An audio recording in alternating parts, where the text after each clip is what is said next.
I was trying to put together a band that Germs. I did it for Germs, so Right. he would have something to do, so we would have something to work on. He was bummed about it. He wanted to do something. Excuse me. I wasn't doing anything, so why not? So I started this metal band that was supposed to be like I mean, Doomsday was. I mean, you remember? I hate was all Brian and Germs, and it was like fucking absolute romper room. Right.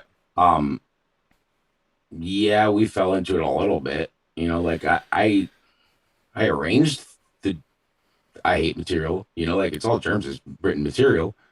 Like I arranged it and had like a little bit to do with it, as did you. Like we made those riff songs. Um, we didn't write it, Yeah. but I mean that was kind of like basically like me being involved with I hate from the start was what Doomsday was to be. Um, as Doomsday came together, I mean it was just me and Germs at first.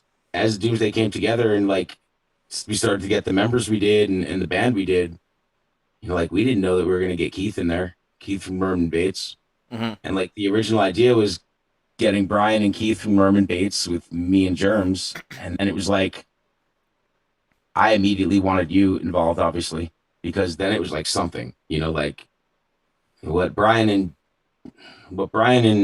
Germs and Keith were doing was all kind of on the same page.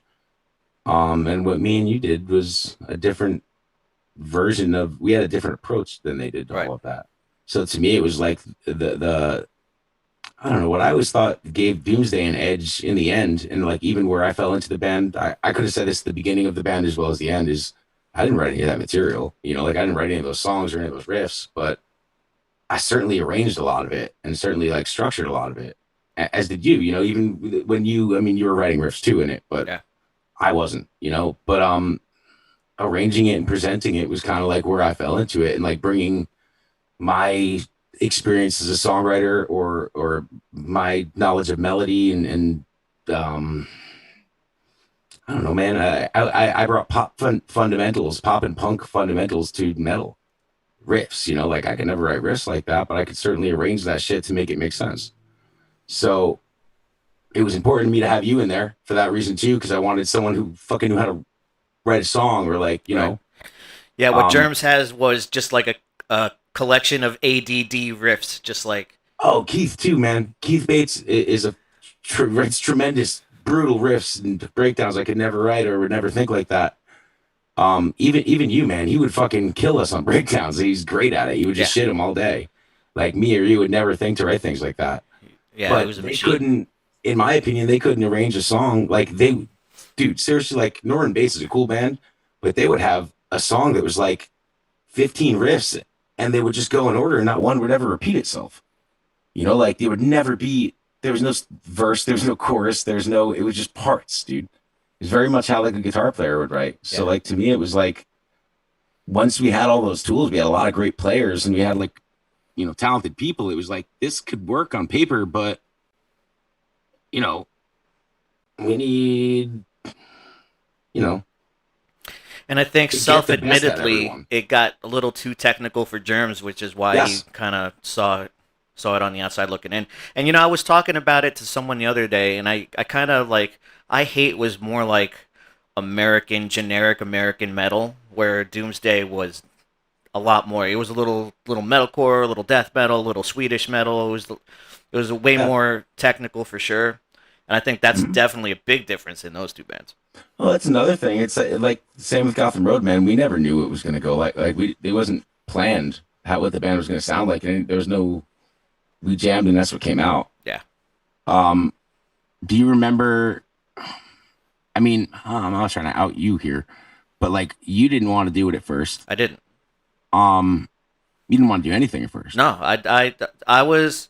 Well, no, these people don't know, but my parents passed away, and I was in charge of the house. I have a brother that's 7 years younger than me, so I'm kind of thinking about how am I gonna live my life? How am I gonna be able to handle everything, You're uh, doing good. and I mean, like, be a band guy? You know what I mean? So at first I was just reluctant. I didn't know what I wanted, and I was kind of shying away from. I had a little sour taste in my mouth from previous stuff, and whatever. I just needed. It was I didn't want to be in any band. I Not. begged you. Yeah. I begged you and stole you every day. best I could. And what it came down to was, yeah, I don't know if we had a drummer yet or what it was, or we had gotten Doomsday together, and I don't even know if her name was Doomsday yet. I don't even know if I settled on that name yet. We're trying Six Figure Suicide on First Size. I don't remember where I got that from either, man. I don't know where I Well, picked it up from. I don't know, but at the time it was like during the time of the financial crisis, and there was a whole lot of people from Wall Street committing suicide. So at the time it was pretty relevant. So I'm sure you just saw it. From It was just that somewhere. money couldn't buy happiness either. Right. Was kind of my. I mean, yes, absolutely, what you're saying too. I don't remember. There must have been another band or so, or the. I think just the term was too common. I don't think there was another band per se, but there was something that made me know we had to change it for some reason. Yeah. I don't remember what it was, but I do remember. Remember, we were trying Jelly out. We had Jelly in there for a while. We have a band picture with. That was Six Figure Suicide. Yeah. At that time. I do have those pictures still. Yeah, we're holding up Taylor Ham. Yeah. I know. I would have to say that. Let's just go with this, whether it's true or not. I would say that once we got Jake around, like once we had a solid drummer and we were jamming, that Germs was immediately behind the curve already. Right. We were already writing material that he couldn't play, which wasn't the point. Like that wasn't. We were trying to put together a band that. Yeah. I think even once Ryan Bertone came around, that even Ryan Bertone, the small time that he was doing stuff, he was already obsolete from that. You're right. No, yeah, we had tried to build a band around Germ's strengths. Was my point. Yeah. Like that's what he felt comfortable doing. So we felt comfortable writing, and so that's what I did. But I put it together, and I mean, even you, like once we had the first principal demos, and they perked your interest as well. Yeah. And you were like, man, I'm not doing this with Germs. He's not gonna be able to play what I write, and I don't want to fucking write easier. I don't want to write less good shit so he could play it. Yeah. And I agreed. The band was really good, and there was no point in holding it back. And like to you, it was like, do you remember what actually happened? Like, do you remember how it was negotiated with Germs? I don't remember. I don't remember. You were in the band. You weren't even in the band, and you fired him. Yeah, huh? You did. I think I fired him. I think I said I would join the band if he wasn't in it. Yes, that's what it was. And then you fired him before you were even in the band. Right. You said you would do it if Germs wasn't there. You wouldn't do it with Germs. Right. And there was a reason for that, for me. Yeah. I mean, I got it. Like he wouldn't be able to keep up with what we were doing, man. And he wasn't. Stop the World. Stop the World was as far as he could take it in that. Germs wrote that song. Yeah. I know, but that's he wrote one of the other ones we had at first too. To me, that was as far his height, as far as he could take it in the realm of where I wanted to go. Like that was the one for him, and I don't think he could have done anything else after that. What you did is you took him out to the bar, and like you went with him to the bar, and you said, "Listen, fucking, I don't know what you said. Whatever the case, his phone just broke or something, and you had an extra phone laying around. You're like, listen, you fucking take this phone. Don't worry about it. You don't owe me anything. We're gonna use your song, and we're gonna do this and fucking whatever. We'll make it right with you. But here's this phone for your riffs, for your contribution to that song, and we're still gonna use it. But I'm gonna take your place in that band." And Germs was happy. He was really stoked about it. He was completely okay with it. And he helped us out and worked with us for a while after that. And immediately behind that, it was like, all right, like me and Germs back at the drawing board. I'm like, all right, dude. Well, right out of Mr. Monster, me and you were working on all those new Mr. Monster songs. Jason doesn't want to do Mr. Monster. Why don't we do something with all that material and fucking do another band? Let's do like a horror punk band or do something like that. Like if you really put, like your strengths to your right hand and fucking all these things like that, like you could play that music and fucking we enjoyed it. Let's start like a band like that, like on the heels of what I was working on out of Mr. Monster, and that's how Darrow started. Darrow was to make up for the only reason Darrow was started is something easier for Germs to play in. Right. So that was like simultaneous? Dude, those bands almost started within like months of each other. And both for no good reason. You know, they're both for germs, both bands. This is why I like having you around because I completely forgot the phone story, and that's Yeah, totally true. I bribed him with a phone. yep. And he was completely okay with it. He was he was very happy. Right. He needed the phone that like the phone you gave. Your old phone was so much better than his current phone at the time. You know, and he really needed it, so he was stoked. And I mean, you bought his riffs out too. I mean, like he did have writing credit on that one song, Right. and it was good. There was no reason to fucking to hack it. The song was good. I think that's the one we worked on the most because we were trying that out with Jelly. It That was our took, earliest complete song, I think. yeah, it took a lot of different lives, had a lot of different parts. The solo, I pretty much wrote that solo like that was the way it was gonna be. Yeah, we put a Yeah. lot of work into it, and it was good. Like I mean, for where we're for starters, you know, Yeah. like that was a good it was an 8 9 minute song. That was the band's first song, man. Right. And it had a good example of kind of what we were trying to do. It had a little piece of everything in it. So Keith was there before Germs was outed. As soon as I think as soon as we put it together, it was like hypothetical. Like when I was running it through my head with him, that we get Keith, and you know, it just all fell into place really fast. You know, like all those hypotheticals became permanents really fast. Um, and I mean that you know, just that in and of itself, it was awesome to have. Like you know, Norman Bates was cool. I mean, Yeah. there were things I didn't like about it, but I mean, like address those things and mix it with what was good about what me and you did, and then it was something. You know, like their weaknesses and you know, like where we were probably at a point where if we were writing metal music, we would sound dated at that point. Like Keith, that little bit younger he was than us. Like and just like what those guys were into about metal, they were a lot more. They were hipper to it at that moment than you or I would have been. You know, they certainly kept us, you Yeah, know, Keith fresh at Keith for that point. sure. That was the point where me and you were behind it a little bit. You know, Yeah, I always I thought I meshed well with Keith because he would introduce me to things, the new school of metal that I wasn't accustomed to, and yep. I was way more traditional, and I could apply my traditional thoughts to these newer songs.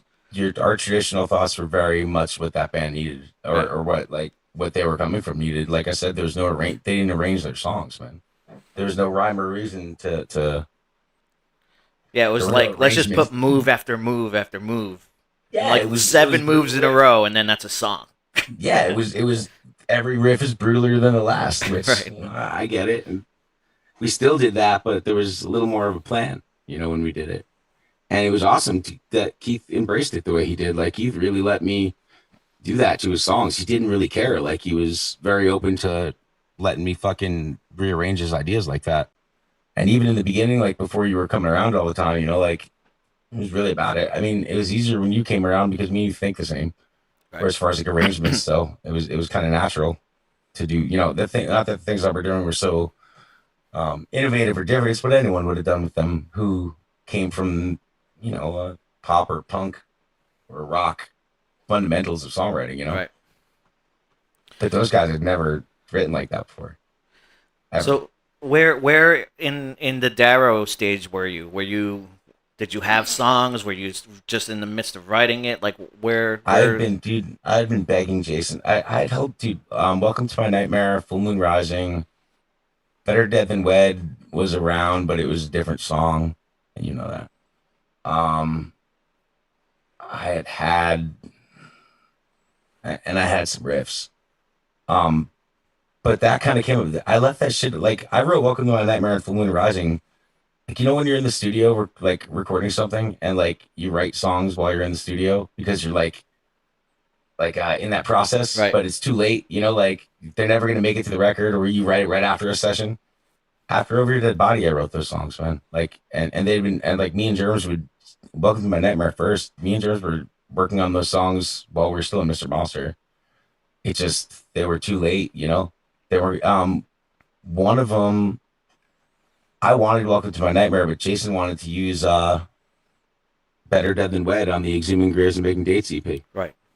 And it got bumped for Glow. And in the end, for the better, I suppose. He was in California, Jay? No, Jason had just moved back. This was after Jason had been in Graves with me again. Like Jason came back in like 2005, I guess. He officially had been back by like 2006, and even through that time, we had done that one Mr. Monster show in 2005. But I kind of, I wanted to once Jason was in Graves. Um, I was hoping that was gonna parlay us to doing Mr. Monster full time again eventually. Right. Because I mean, I never quit Mr. Monster, man. Jason very much didn't want me doing the same both at the same time.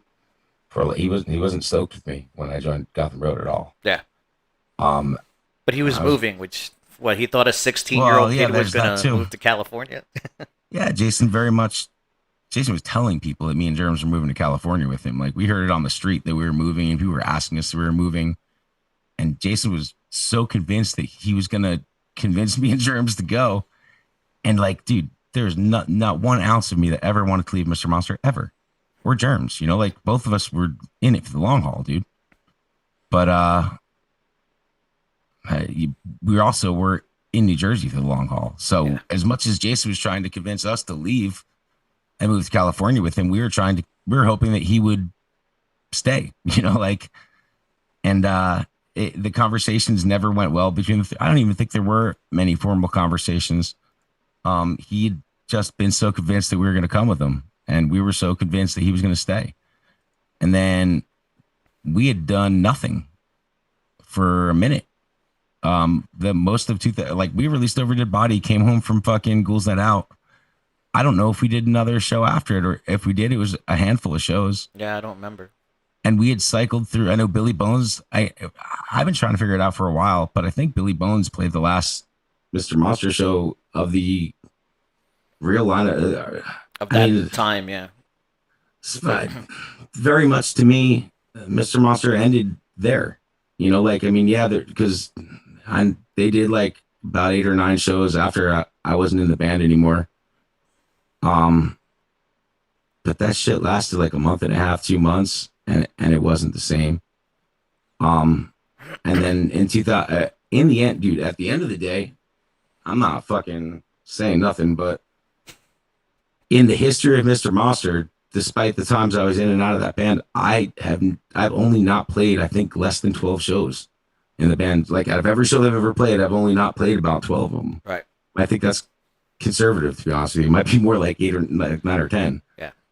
The time I wasn't there, not a lot was done, and the band never was a full-time band. Like it stopped being a full-time band at that point.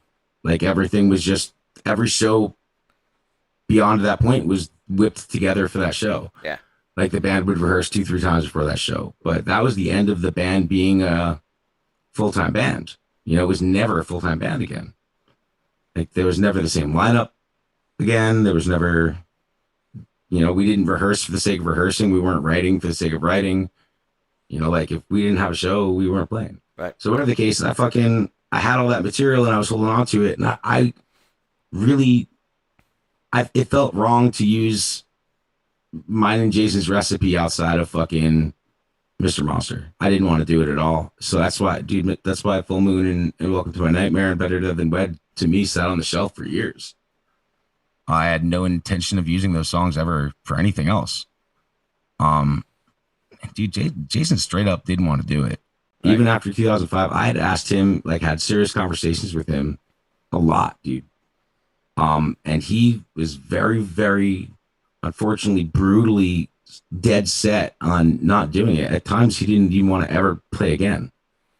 And he never explained it to me. I didn't get it. And it got to a point where I was like, well, then I'm going to do something, man. It's going to sound like Mr. Monster, or it's going to... That's weird, though, because wasn't he with Wednesday not too far after that?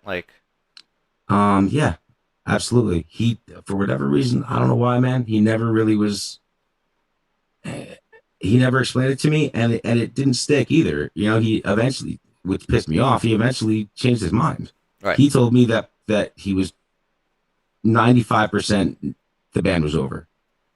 And that if he had, he wasn't going to break up the band, but it wasn't going to be like it was ever again.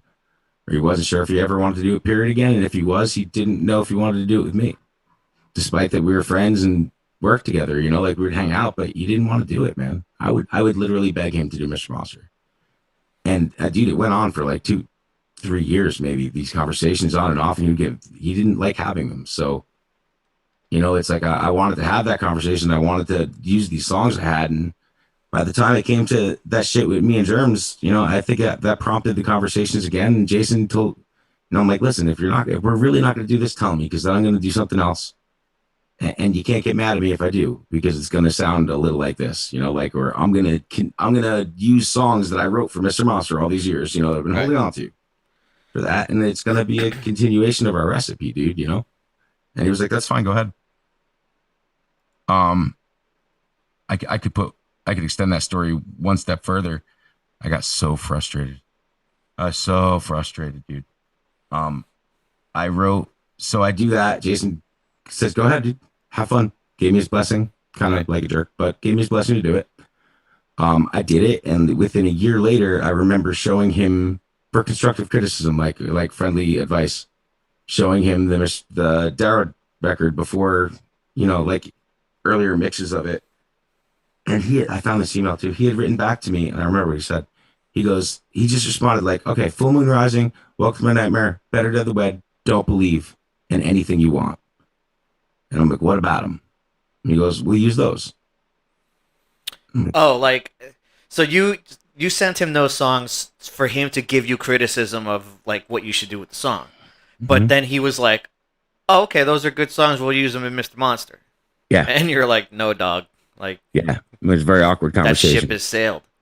Yeah, that's exactly what I had to say. You know, I'm like, Jason, this is that thing I was talking about, man. This is like, that's what I was saying, man. Right. And he was like picking which Darrow songs he wanted to use. So that got weird. And then I guess it wasn't weird. You know, I think it was something came up at Lone Star State too. When I'd written that song, he thought I wrote it. He thought that was for Mr. Monster as well. Oh, really? Yeah, it came up was again. After the fact, and I know. It wasn't too long after the fact, but I guess, you know, he wasn't paying attention to what we were doing, or right. I don't know. I have an email between me and him of him making suggestions on Lone Star State to me. From that original demo, when I recorded the music to that song didn't change. Nothing from the first second to the last. I don't think there were more than 30 seconds until you sent it to me, and I sent it back to you with lyrics. Right. I think I wrote that. Yeah, it did happen quick. I sent it to you, and you're like, "I got something for this. Let's get. I'm coming over."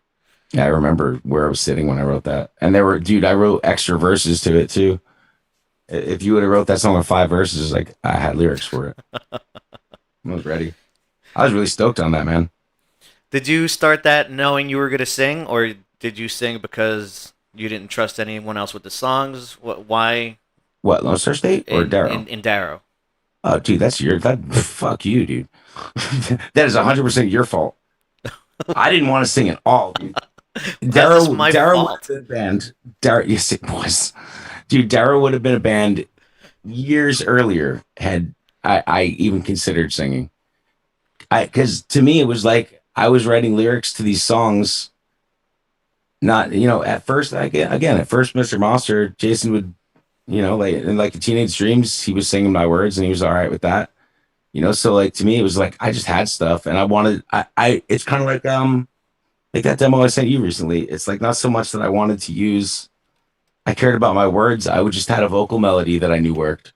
Right. And I just wanted to, the words were just, I don't know. I didn't at that point feel it was okay to go all over the demos, you know, like, and have someone understand that. So at that point, I wrote words just as like, here, dude, sing something like this. I don't care if you change all the words. Just sing in these places and these melodies, you know. And to me, it wasn't weird. That wasn't weird. I had no problem. I wanted to still write lyrics and write melodies and stuff like that on the songs I wrote. As long as it wasn't weird to the singer, I didn't mind someone else singing my lyrics. So I wrote all of the Darrow songs initially to be sang by someone else. And so why is this? What's my fault about this? Well, because let's not get confused either. Is that we played our first show in 2009. we didn't record that demo until 2012. Right. Which I even forget sometimes. Was it that late? Yeah, dude. I think Because 1 year earlier, because we did a tour in oh, you're right. 2011. We recorded in 2011. You're right. I think it was out in 2012. Or maybe I'm wrong. Maybe it was out in I think it's 2011. 1 year earlier than you're thinking. It might be, dude. That's fucking really weird. But I kind of have a funny feeling you're right, actually. I remember being wrong about this. That sounds familiar. But no, dude. When we first started doing Darrow, it was at first me and I was the drummer of the band before anything, Right. which is hysterical because I don't really play drums. Me too. But what? Me too. I know. Well, I was our first drummer and you were the second drummer. Right.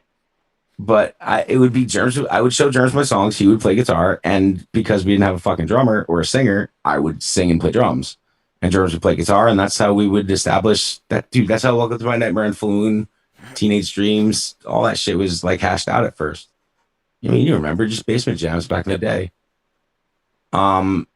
And again, just from jamming, you learned those songs for fun to play with us. You know, like you would come over to jam, and those are the songs that me and James were jamming on, so you learned them. Yeah. You know, for no reason. It didn't matter what band it was or if it would ever be a band. It was just Gotham Road material was no fucking different either, you know, at first, you know, when they were just jams. Fucking, we all knew that shit. We had the Doomsday bunker at the time, and honestly, I wanted to play the drums there because I was on a kick of losing some weight at the time. If you remember, I was wearing the band. I just wanted to play drums and be active for whatever amount of time. We had a rented rehearsal room. Yeah. But dude, actually, that band started before that. That band started in the basement of my house at the time, the seventh house. Yeah. Dude, we were even jamming Welcome to My Nightmare back earlier than that, dude. Welcome to My Nightmare was kicking around when we were doing the Gotham Road stuff. I just never introduced it, but you knew that song, for instance, back then. Yep. We were jamming that at the West House. Yes. At the West House, the seventh house. Yeah. Full Moon Ride. I wrote Welcome to My Nightmare with Germs in Brian Kellner's basement. Mm-hmm. I mean, like, I remember showing him that song in that basement, dude. Like, and even before Gotham Road would be writing songs in that basement. Like, while we were doing Every Dead Body, man. You know, like, that, a couple of them had been around a minute. It's just, I mean, you know, and Michael, once Gotham Road was over, wasn't expected of us to write, you know, like, so there's like almost like a 10-year gap, dude, where like anything I wrote was for nothing. Right. You know, like I didn't try to write songs. It was more like I would happen to write songs, and, you know, like that was the product of them was Full Moon, Welcome to My Nightmare, and Germs wrote the music for what would become the new Better Dead Than Wed, just those riffs. Right. Just actually, isn't it like one riff, actually? One riff played two ways. Right. It's the same. Dig up her bones either way. Right. But, yeah, man. But that was Germs, that song, to be honest with you. Right? That was the only one. Yeah, that was Germs's. Yeah. And yeah, you're right. There were some of those songs that we definitely jammed at the West House in the basement, and then worked on them at Brian's house and through all the houses that we would crash at. Yeah, they were just fun jams, man. Yeah. But your fault because, dude, you guys pushed me into it. You, Matt Johnson, and fucking Germs. Is like, I didn't want to do it yet at all. Like, I didn't even want to do. I wasn't serious about doing the band in any way, shape, or form until we had it right. And you guys were like, "You're the singer." And I was like, "Dude, I can't sing. That's crazy. I can't even sing through rehearsal. You know, like I can't even like hold my voice through a rehearsal. How am I going to be the singer?" And you guys pushed me into it, and then like hard. Even like, dude, you guys, you don't give yourself enough credit.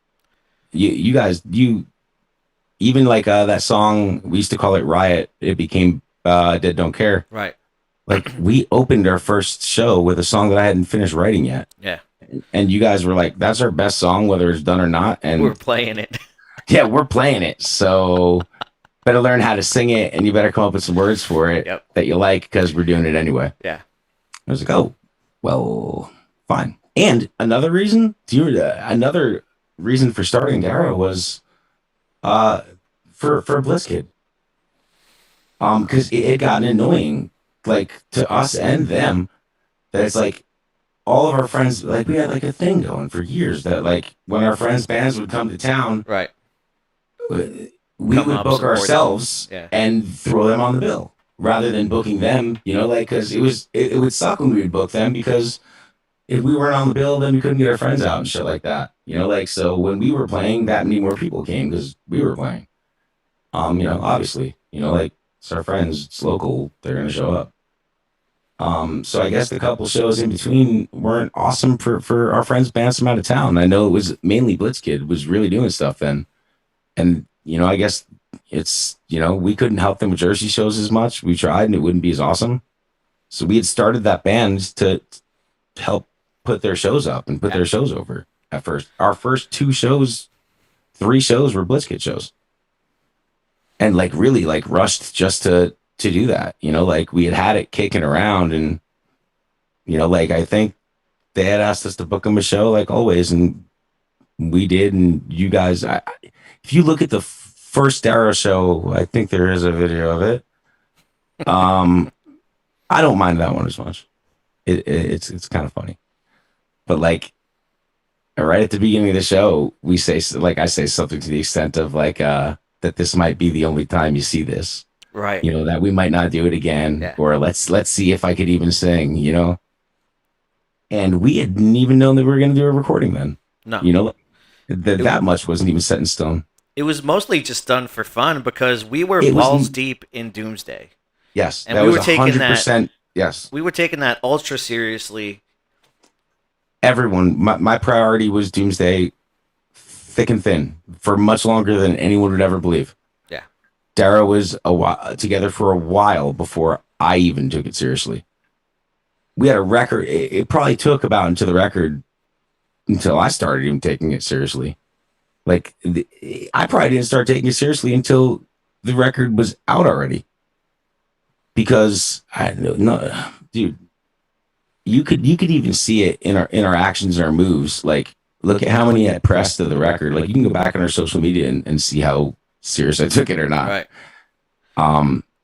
Like we put no money into it. Like everything was into Doomsday and not in Darrow.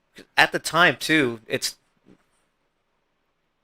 we considered it to fall back and do that kind of stuff. Darrow was for fun. Easy. And not just fun, but it was easy. We could always do that. We could do that with our eyes closed. Mm-hmm. The Doomsday stuff, we really had to pay attention and focus because it's that band we had to stay in shape. Yeah, a little more cutthroat too. Like especially in Jersey, New York City area, a lot more fucking metal bands.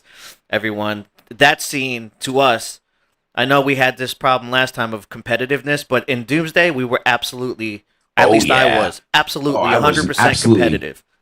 Oh, it was all competitive in that. I'll give you that. Yeah. You couldn't not be. You might as well not been doing that type of music if you weren't going to be competitive. Yeah.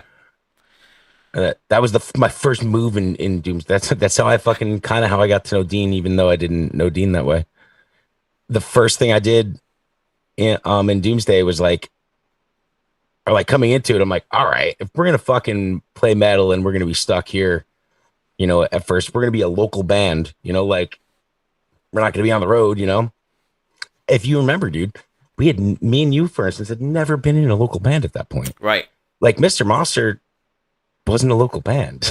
Like as strange as that sounds, we didn't participate in our local scene. Most of our shows were out of state or Trenton or wherever. Yeah. Yeah. At least in like New York or, like it just wasn't, we had nothing to do with what was going on. We weren't a local band.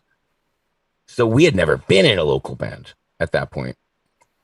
So Doomsday was us taking what we knew and applying it to that. So I didn't know what the fuck was going on. Yeah. And so I literally Googled New Jersey metal bands, like at the time. And I remember MySpacing to see who was shit. I'm like, all right, who's head honcho New Jersey metal band right now? And I found Darkness Descends. Yeah. Dean wasn't in the band yet, actually. No, it was Alan, right? I don't know. Maybe I know he was in the band. I don't know if he was then currently in the band. But everyone, Jersey's favorite, Alan guitars. But I remember their music was what it was, Um, they they were the name that came up the most Hmm. in at least our area's little thing. I thought they had cool artwork, and their presentation was better than the Herd.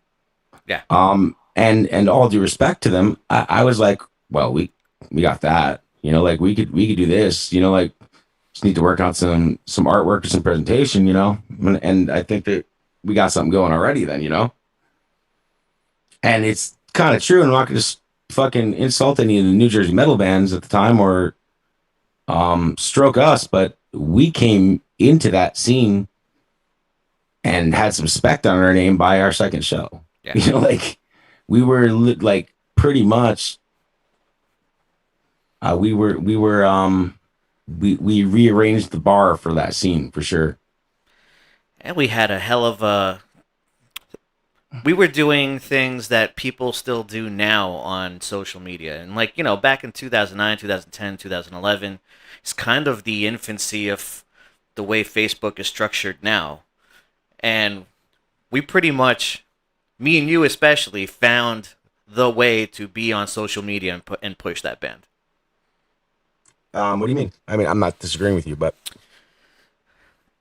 Just the way that people still push bands on Facebook now is the same as it's ever been, and we were doing that in 2010. what were we doing? Like, I mean, again, I'm not disagreeing with you. I Just just just our refresh my presence, memory. the way we would post, we wouldn't oversaturate. We would fucking post at ideal times. We had a pulse on when to do things, when not to do things, when not to be overbearing. We had a real pulse on social media that maybe you don't give yourself credit for, but we were really fucking good at it. And that's something that the other bands were missing. And that's why we were able to jump up real quick and have pretty decent shows when we were just fresh and new. I think that I would say that a lot of our punk sensibilities Yeah. is what led to a lot of the separation between what was going on and Doomsday. Is like, I mean, it sounds funny, but we were the punkest band in the metal scene. Right. And what I mean by that is just A, how we represented ourselves, B, our how we approached marketing ourselves in merchandise and everything else. See how we wouldn't be a part of it, how much we wouldn't be a part of. Yeah. Like if anything, I think more what we didn't do was what separated us from a lot of those bands. We never did a battle of the bands. We never did competitive banding was like a big thing then, and Right. I wouldn't let us have anything to do with it.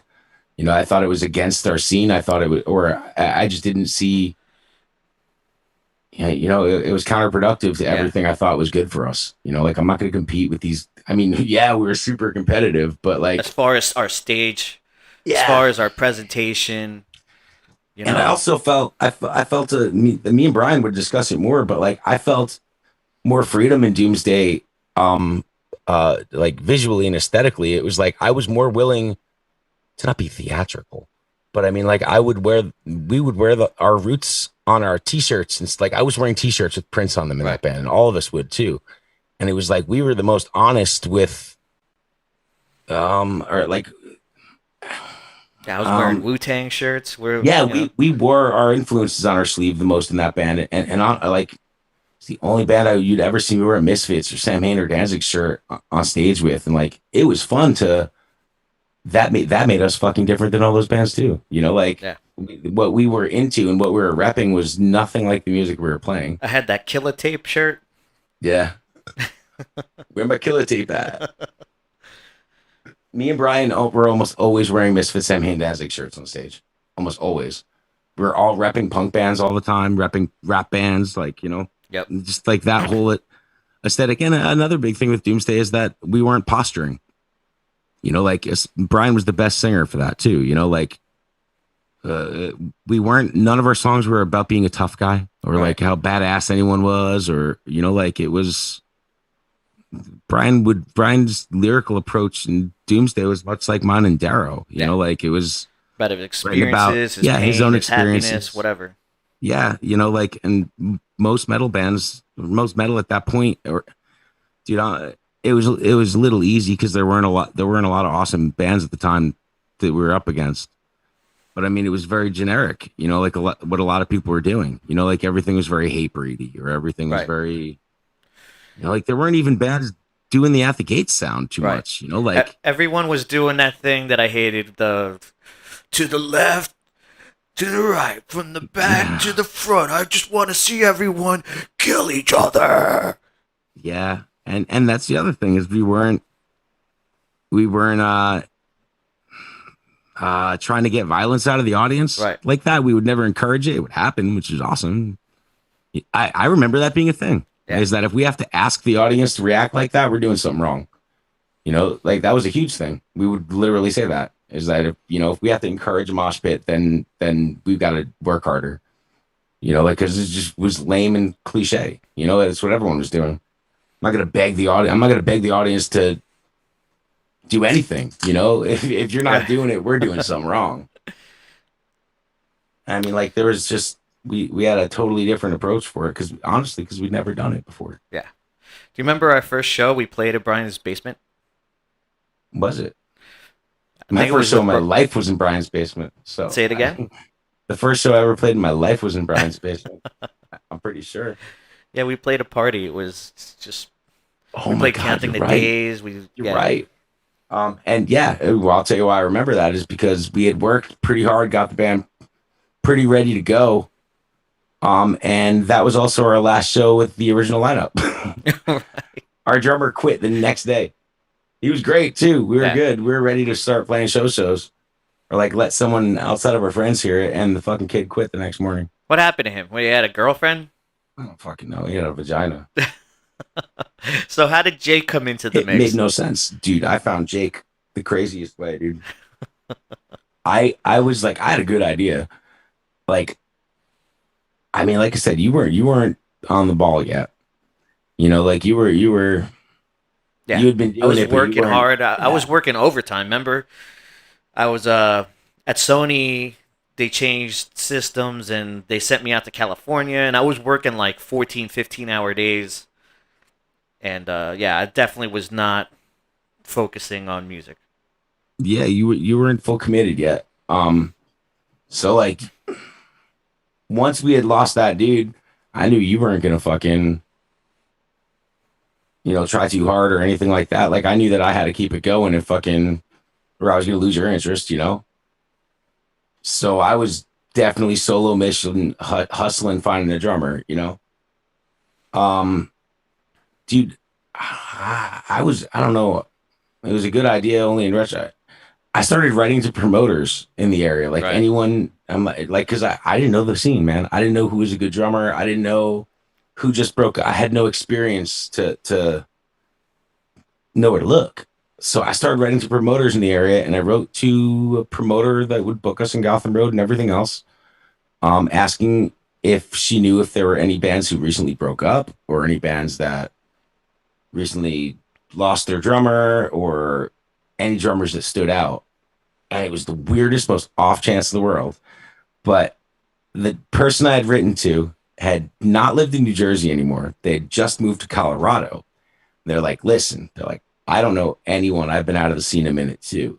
But my daughter is dating this dude, Jake, out here in Colorado, and he's fantastic. And strangely enough, he's moving to Jersey in a couple months. Right. And I was like, oh, well, that's cool. Like, thanks for thinking of me, and a couple months was, I need a drummer now, Right. you know?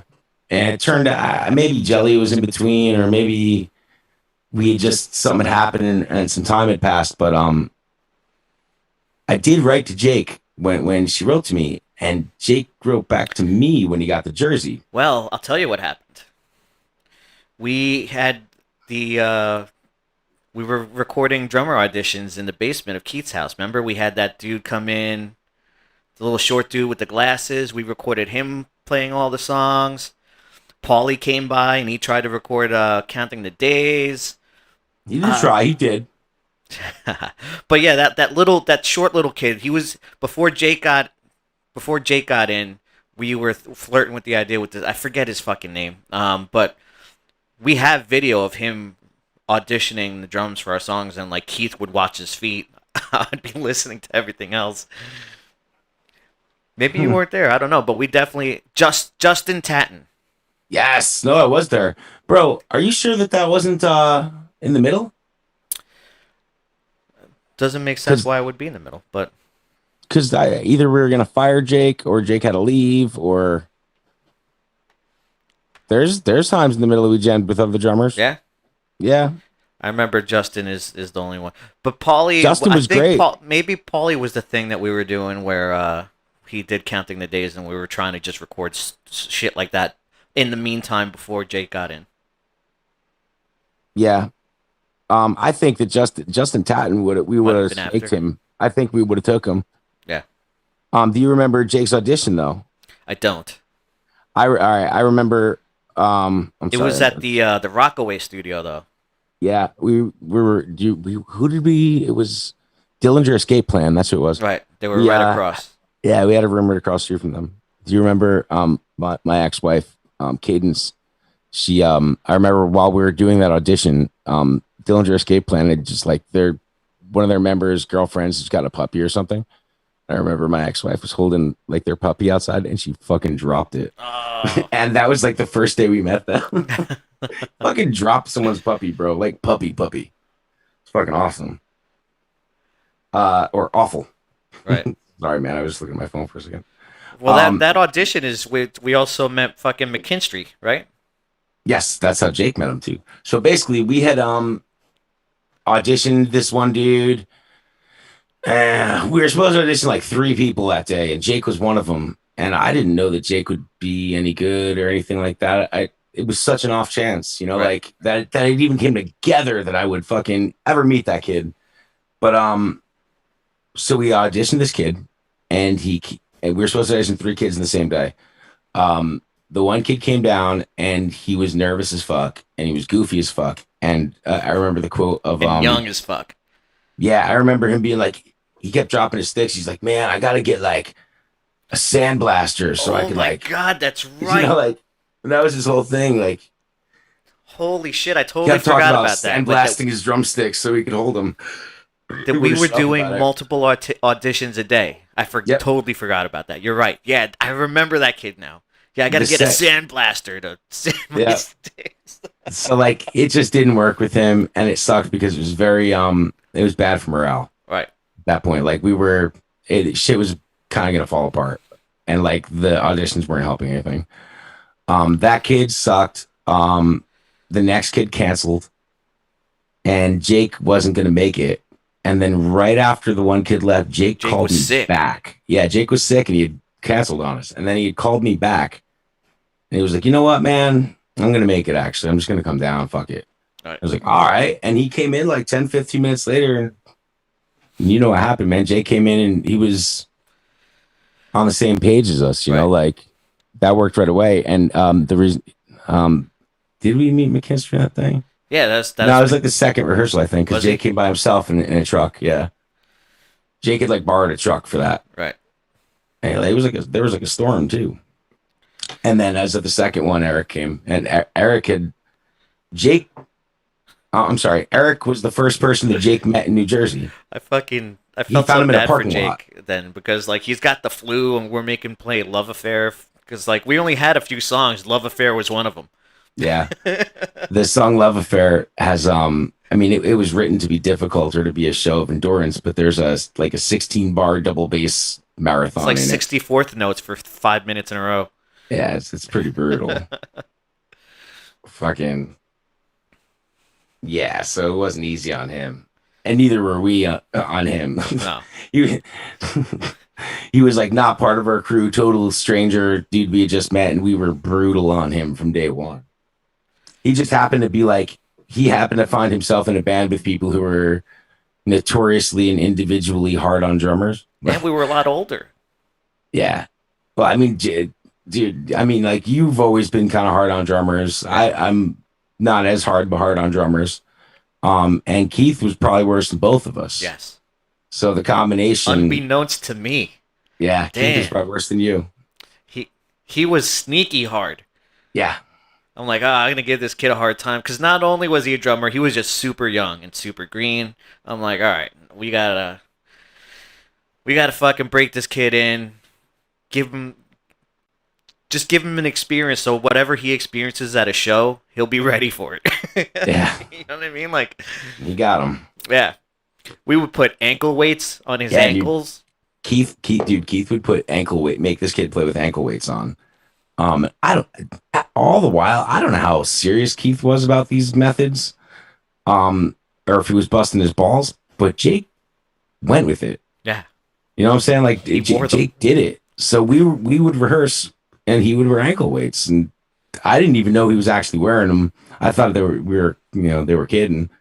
And then eventually, dude, Keith wouldn't let him play with a fan. You remember that shit? Huh? that's right. Seriously, in he fact, wasn't allowed to play drums with a fan. I think when we met Tony, or maybe it was like when Matt Johnson was playing, he like always wanted to use a fan. We're like, Yeah, but like we can't bring that in here. dog. Yeah, that was ridiculous, man. Like it was cruel, and I just didn't say anything because it was working. You know, I would have stuck up for Jake. It was a bit ridiculous. I agree. But I mean, like Jake took it so well, and like, you know, not even took it. He just didn't. He didn't mind. It was the idea that he was willing to do whatever anyone thought it took to get better. Yeah. You know. And I mean, you said something earlier, as to how much work went into it, and I thought you were talking about this, but like Doomsday took that type of work. Like if we didn't, Doomsday played every week. Sometimes, you know, we 2 times a week, 3 times a week We would rehearse. play and play and play. And if we didn't, we paid for it. The band sounded different. Yeah. Like I'd love to say otherwise, but I mean, like, you know, not that all these other bands didn't rehearse, but like it gets to a point. Every other band toured, and it gets to a point where, you know, once you play anything 55 times in a row over a season, you know, like, and you've done it once or twice, that shit sticks, you know, like, and like, I don't know, maybe we're lucky the musicians we played with all the time that they did their homework or whatever, but that still didn't apply in Doomsday. We had to play, you know, like, and if we didn't play before one of our shows, I could hear it, you know, like it took conditioning and it took a lot of work, man. That band had to practice to be that good. You know, I don't know. Yeah, especially because some of the riffs I didn't grow up playing with those kinds of chops, you know, with Keith stuff, and I actually was playing the most when we started for real. That was probably the most I ever played guitar, and like I started writing my own songs for the band, and trying to alter my style, and yeah, dude, like, yeah, I picked up my chops pretty fucking hard. Yeah, I mean, I think I'm pretty sure anyone in that band would say that. Yeah. You know, like, I don't think that we expected to be or get as good as we were. You know, like, especially that fast. You know, like we had a lot of respect amongst our peers or in that scene right away, dude. Yeah, yeah, we became like the band's favorite band. Band. Yeah, the bands liked us more before the fans did, which was good enough. You know, that'll do it. And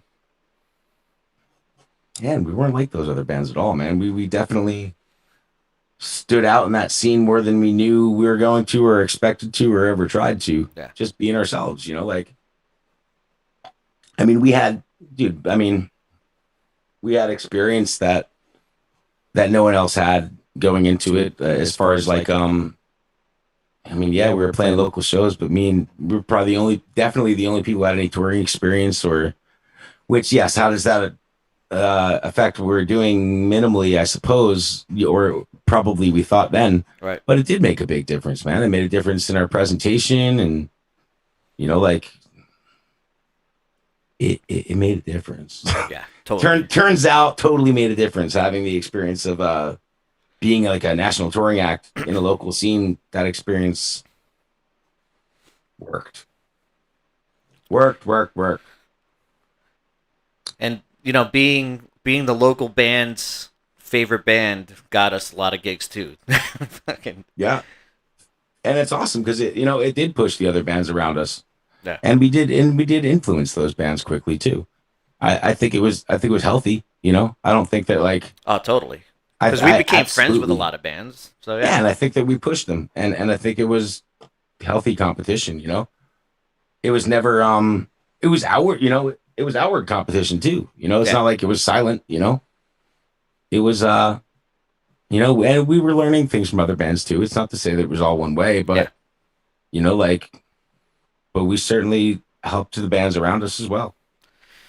What was different then too is my input of new music was probably at the height that it ever was Yeah, because I yeah, was we had a trying to hit. just fucking what are people doing? What are the moves? What's going on? Yeah, And like my input of new music, new metal music was probably at the height that it's ever been, and it probably hasn't been that way since. might as well. I stopped listening. I mean, if you think about it too, man, like when we were doing Mr. Monster and Gotham Road and stuff, like it wasn't an awesome time for metal, dude. Um, I mean, we loved the bands we loved, but like that was when new metal and rap metal were all the rave. So I mean, like we liked, a couple diamonds in the rough, but like even on a personal level, and also another huge one is emo. Right. Like just emo music and how modern pop punk, anything that Blink after Blink 182, I pretty much tapped out of punk rock. Like I was just like I wasn't about that. I wasn't about any band who sounded like that. Right. I wasn't like I wanted nothing to do with emasculated punk rock. Like it's just like dick and fart joke punk rock was like the last thing I wanted anything to do with. Um, so like I wasn't listening to punk or metal per se too much in that time. Like I had really stopped listening to modern music a lot through Mr. Monster and fucking Gotham Road. Like so like I was out of the loop for punk or metal by the time we got to doing Doomsday. Mm-hmm. Like I mean Keith was the biggest line to being hip we were at that point. Yeah. We were lucky that what was driving our main influences at that point was a band from 1994. Like Yeah. I mean seriously, like the At biggest the influence Gates to was us was my at the biggest Gates. inspiration for sure. In fact, you found Absolutely. that demo that you need to send me again Yeah. because I might A try to weird record file. it. Yeah, it was a damn cool riff, man. Yeah. I found this old demo that we never used in Doomsday that was fucking had to be like a post Seasons of the Witch demo of Loki's, like written around the same time as when he wrote that. Loki wrote Seasons of the Witch in the back of our friend Ed's truck on the way to a Mr. Monster show. Yeah. That I didn't That's how play. yeah. Yeah. He was just like coming along for the ride and he was just like sitting there and he had like his ear to the wood. And he was Yep. like, it was like right in that riff. The Haunted was playing in the car because like we couldn't have no music on, so the Haunted was blasting on the whole fucking Yeah. way there. Loki wrote a riff for it. And fucking that riff stuck around. Came And Seasons of the not Witch. only did I wrote the riff in the car. I'm like, dude, I think I got something here. And like I rushed inside to set the gear up so I could play the riff inside the venue. Yeah. I'm like, yeah, I got something. You're like, yo, I'm doing your sound check today. Trust me. Yeah. That's funny. That riff had definitely been around a minute. Go figure. It had probably been around a minute and got completely forgotten about Yeah. and then reintroduced. But yeah, dude. Fucking Doomsday, back to what we were saying before, man, it was like 100% focus as to Darrow. Like that Darrow was like hardly respected as a side project at that point by any Yeah. of us. I was dumping money into Doomsday. Like I think it might be Me too. probably not true to this point, but there was a point where I had put more money and more time into Doomsday than Darrow. And it was ridiculous to say that at that point because Right. like Darrow was so much farther along the line than Doomsday had been. Yeah. And it was like unbelievable to say it, but it was because especially like when we started doing like the merch thing, like when I started screen printing and everything, that was for Doomsday.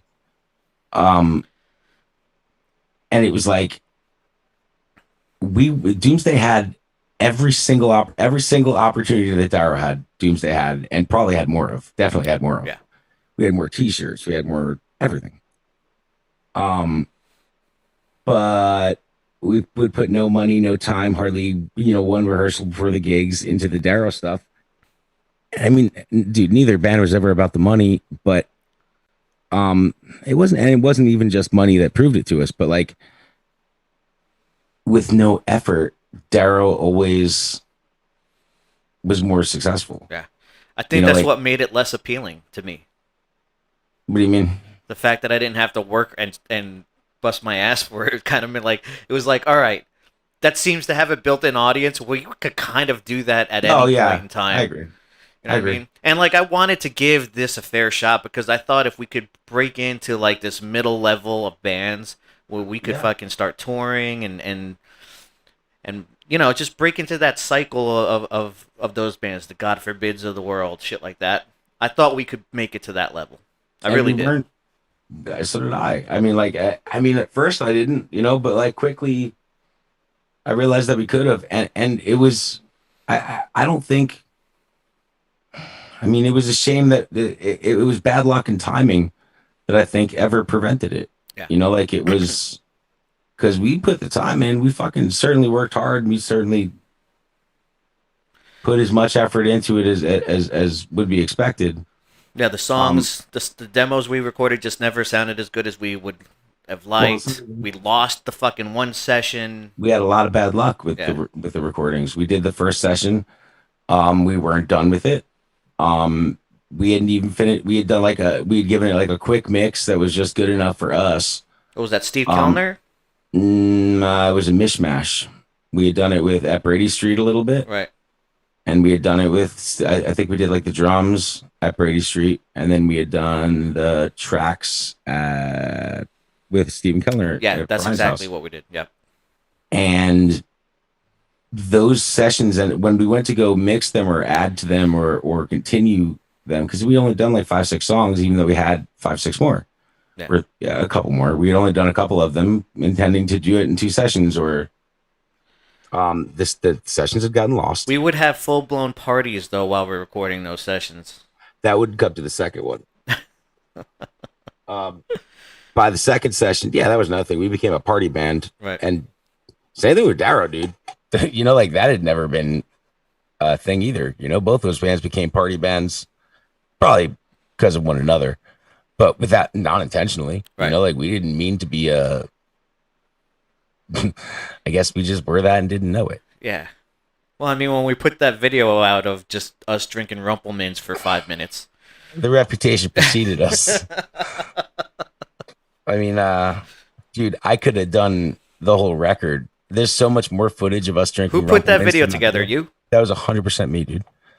But that was like I did it for fun. That wasn't for real. It just came out better than fucking any Right. of us had intended.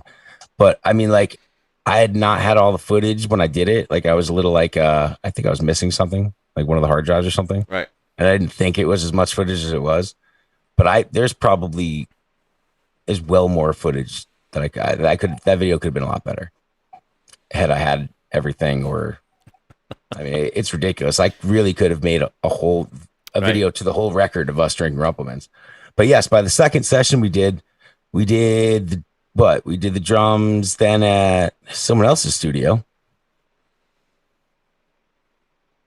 Where did we do the drums? I don't remember. What's that kid's?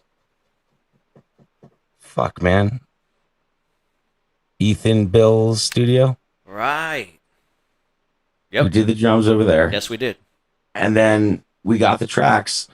And yes, I don't know if we threw parties. No, man, it was just we were recording and we just had The parties first every session, Friday. Steve Kellner. It was the first session. Steve Kellner would bring over his laptop, and we would record the tracks in my bedroom, and the rest of the house was partying while fucking people were taking turns doing tracks. Yeah, that's where those videos come from. Like Yeah. that's us recording the record. A lot of the music video was like literally, if you look, like we're upstairs tracking. Or I mean, you can't tell, but Right. it's all the same day. What was going on upstairs? So like literally, there's a party going on while we're recording the record. One of them's my birthday. Yeah, probably my birthday, one of them too. But that was a regular Friday and Saturday at your house Right. though at the same time Yeah. at that period. Excuse me. Remember the table loads of liquor that we used to have? Holy Yeah. shit, dude. That was like the bar, dude. the barometer for a good party was how much of the table you filled with booze. Right. Which, you know, Loki was fucking had fucking that those Sony bucks, Right. bankrolling it, and fucking, you know, like we were talking about collecting last time. Loki liked to collect bottles of booze. It was fucking. Some of those were too crazy. Oh yeah, it was devastating. Fucking funny though. Through all that time, like you were saying last time, I didn't drink Rumplemans through all that time. And if you look Right. in that video, in the So Easily video, there's not one shot of me drinking Rumplemans. Yeah, you're the Not only a one that single didn't. one. Then. Yeah. I think Keith didn't too much either, but Right. that's why at the end of the video it says stay tuned for an all pot smoking episode Right. video that would just feature me and Keith. Because I mean, like me and Keith were hardly in it. And that's mainly because I think Keith was doing all those guitar tracks during that video too. Right. More than anything. I mean, Keith would drink with you guys, but yeah, man. Not that I didn't drink, but I wasn't on the Rumpleman's train yet. It took a minute. It was Darrow who got me into fucking drinking Rumpleman's. Right. It's funny. A guy like you became like the spokesperson. The spokesperson for Rumplemans, but when we were all drinking it, he wasn't drinking it yet. No, I'm an asshole like that. I don't like doing anything that too many other people are doing. That was a Ramastella Productions. He got me into it. And... Oh yeah. Truth. Yep. But man, I mean, it is crazy how much. There's a point where it got annoying to us though, where we put so much into Doomsday, and I think it was and so much less into Darrow, and there was a turning point for sure. Yeah, we're with both of us. It had to do with things internally in the band as well. Like, you know, just as those records hadn't worked out, you know, like just as we realized we would to record with Doomsday was so much more of a process than to record with Darrow. Yeah. Because production was such a, you know, with a metal band, production's everything, dude, especially at that time and that type of music. And it always increasing and always growing, man. Like, you know, every week there was a new band out with a sicker sounding record, you know. That was at the height of like deathcore being a thing, and production was really blossoming in that whole scene then, you know, like it was constantly growing, dude. Like, you know, like in 2 months we could write a song, and 2 months later that song would be old school or it'd be whack. The riff, you know, like it's just the riffs would become obsolete quick. Yep. And I mean, like, even by the time, you know, in the year or two between when we started the band, wrote those songs and would get them out and recorded, a lot of those songs were starting to get hack already. Yeah, we would have to stop playing Stop the World because that became like, all right, that's so 2008. Yeah, our first song became dated quick. That's nature of the beast, dude. I think that we started writing songs that were a little less dateable though too as we went on too.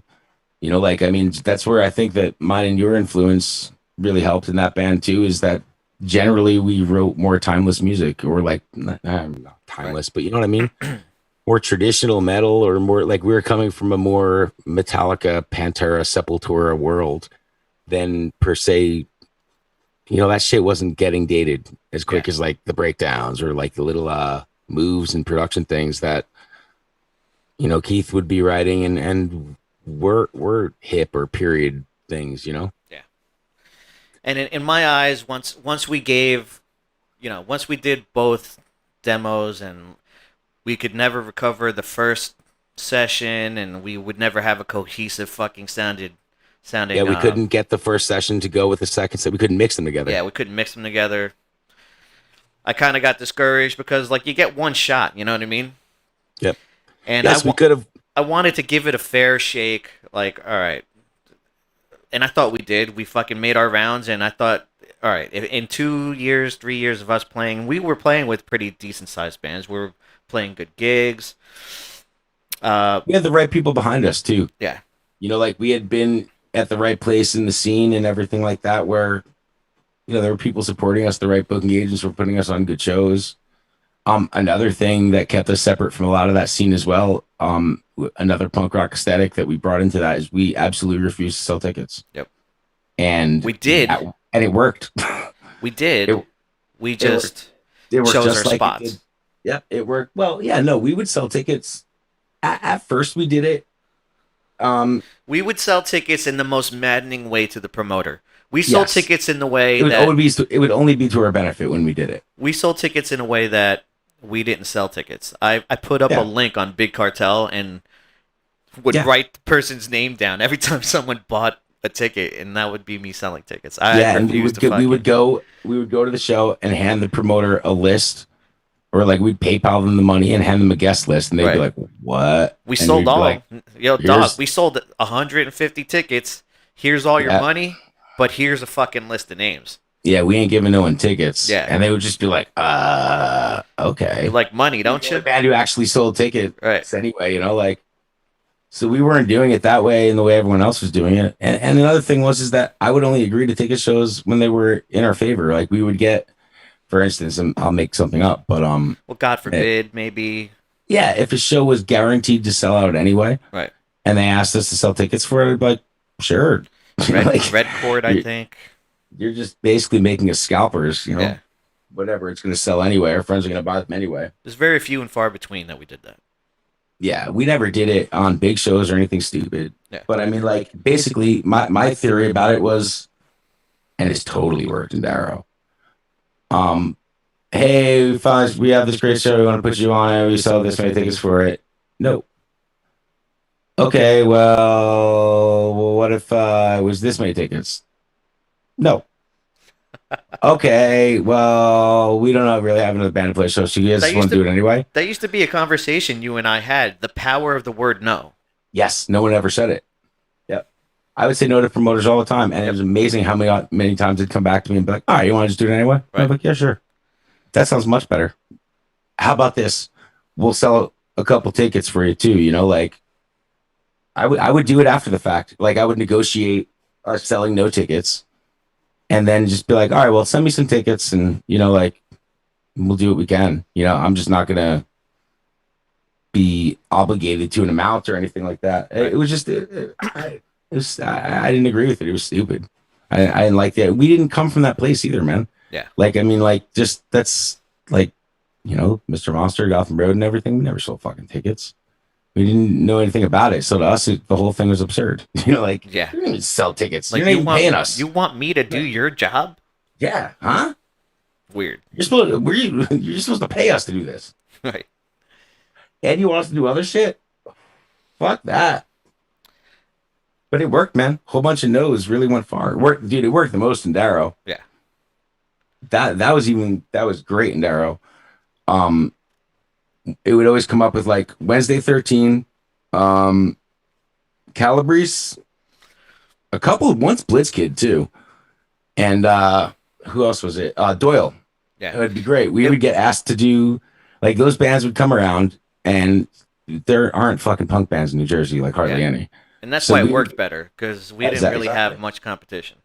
Yeah, we would get asked to do those shows because, I mean, we really were the best band to do it, or your best bet. If you knew nothing about the scene and you just Google around, we were going to be for the whole run of Darrow, like when we were like doing it all like full time, like we were the number one band in New York or something. Like we were the number one punk band in New York for like 3 years, says Reverb Nation. Right. Or like anything you'd look up. So like we would get a lot of calls for national Which gigs. is how we would win the Warped Tour eventually. Yeah, we would get calls for national gigs because we would be what you'd come up with when you researched us. Hey, will you do the show? We need to sell fucking X amount of tickets. No. And they wouldn't have a whole list of there wouldn't be a lot of great options for the promoter. So sometimes no wouldn't work too. I think Heath XS is probably the only one we would have to sell tickets to. Yeah. Well, where you would see the great examples of the no's, and this totally worked, and it got really funny. And I think this is about where we left off with it. And it was kind of the breaking point with it, and we were okay with it because our business was different. But I mean, like, for instance, Doyle would come around. Right. We'd get asked to sell tickets on the Dingbatch show from an outside promoter. Yeah. That's our local gig. That's our local spot. So our people wouldn't ask us to play those shows because they knew they had to get ticket bans on it. So now either we would get that show because one of our friends was promoting it and they would know better than to ask us for tickets, or it would be unnecessary because they knew what we were going to draw anyway. Right. On the flip side, what you would see, and this was what was going on, is we would get asked to do a Doyle show. Or we would not get asked to do it in Jersey because they didn't want to ask us to sell tickets. We would get paid by an outside promoter. Yes. So it would be like a band would be playing, like Doyle would be playing Friday in Jersey or Saturday in Jersey. And then on like Thursday, Friday, Sunday, they'd be doing like Pennsylvania, Maryland, and fucking Connecticut. And we would get asked to do all the gigs on that tour except for the Jersey one. So we were getting paid to play 2 hours out of state every which way around. Yeah, we would get paid as a touring band. Yeah. So we'd like drive to Maryland, get paid like $300 in a fucking pizza to play with Doyle. Right. But the Jersey promoters wouldn't put us on the gig because we wouldn't sell tickets to it. And it was just it was stupid at the end of the day, you know, and we would just hold out and not do it too. I mean, if we would have kept holding out, I mean, it would have. You have an internal draw right here. It's going to be awesome. All you got to do is treat us like a normal band. Yeah, I mean, that was our problem. Is like, you know what, we've worked with you already. You know what we're going to draw. You know, we know you're not going to bring anyone else in. You know, like, so fucking let's just fucking do this on a handshake like we always do. You know, like, we won't fuck you. Trust me. You know, like, someone in the chat's asking if the Warped Tour footage would ever be posted. I mean, if you want to see it, I mean, it's just not awesome. Right. It's just, I really, listen, I didn't post it because, like, we all worked so hard for it, the fans included, like, all of us did. Yeah. And when it was a success all around. Even afterwards, it was still a success. It was just very anticlimactic. Like, it's not that we played bad, that I'd never posted it or never posted pictures. It just, it would have been a bummer. It would have been like bad for morale. Yeah. You know, like it was fine for our morale. We got through it and it was a good gig for us all in all. But I mean, like, from an outsider's perspective, man, it didn't look that way. You know, like, and I didn't want to lower morale or have anyone think that we had a bad time or that it didn't work out for us, man, because it did. And I was proud of us, and it was great for us in different ways. Even, you know, it was great for us internally, how we pulled our shit together. It was great for, you know, I know that was never going to translate to a picture or a video, you know, like, hey, it doesn't look good, man. There's like 15 people in front of us and we're playing the fucking Warped Tour, you know. It's not what anyone wanted to see or expected for us. Pascal asked why we have never reanimated Doomsday, and that's just something we did, and then it's gone. Well, listen, and that's where I was going to go with this next, is that another reason why what we didn't get to is, like, by the time we had the first two sessions, which are supposed to be one record, had not been able to be released, we had a whole nother record written. Yeah. So it became like it was already very expensive for us to be in the studio to begin with because of just what it cost to produce a song at that level. Right. So we had to, not only did we have 10 songs that needed to be now re-recorded, but we had another 10 songs that were so much more exemplary of the band, you know, that we were excited about recording. And it was like, it made sense to get the old shit out of the way, and people were asking for, we never distributed. We had a couple of CDRs.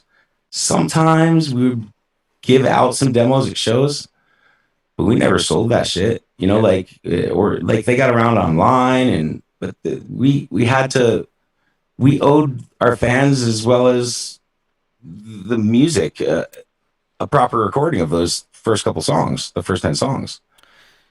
We didn't sell it until after the band broke up. No, absolutely. Yeah, we were long broken up.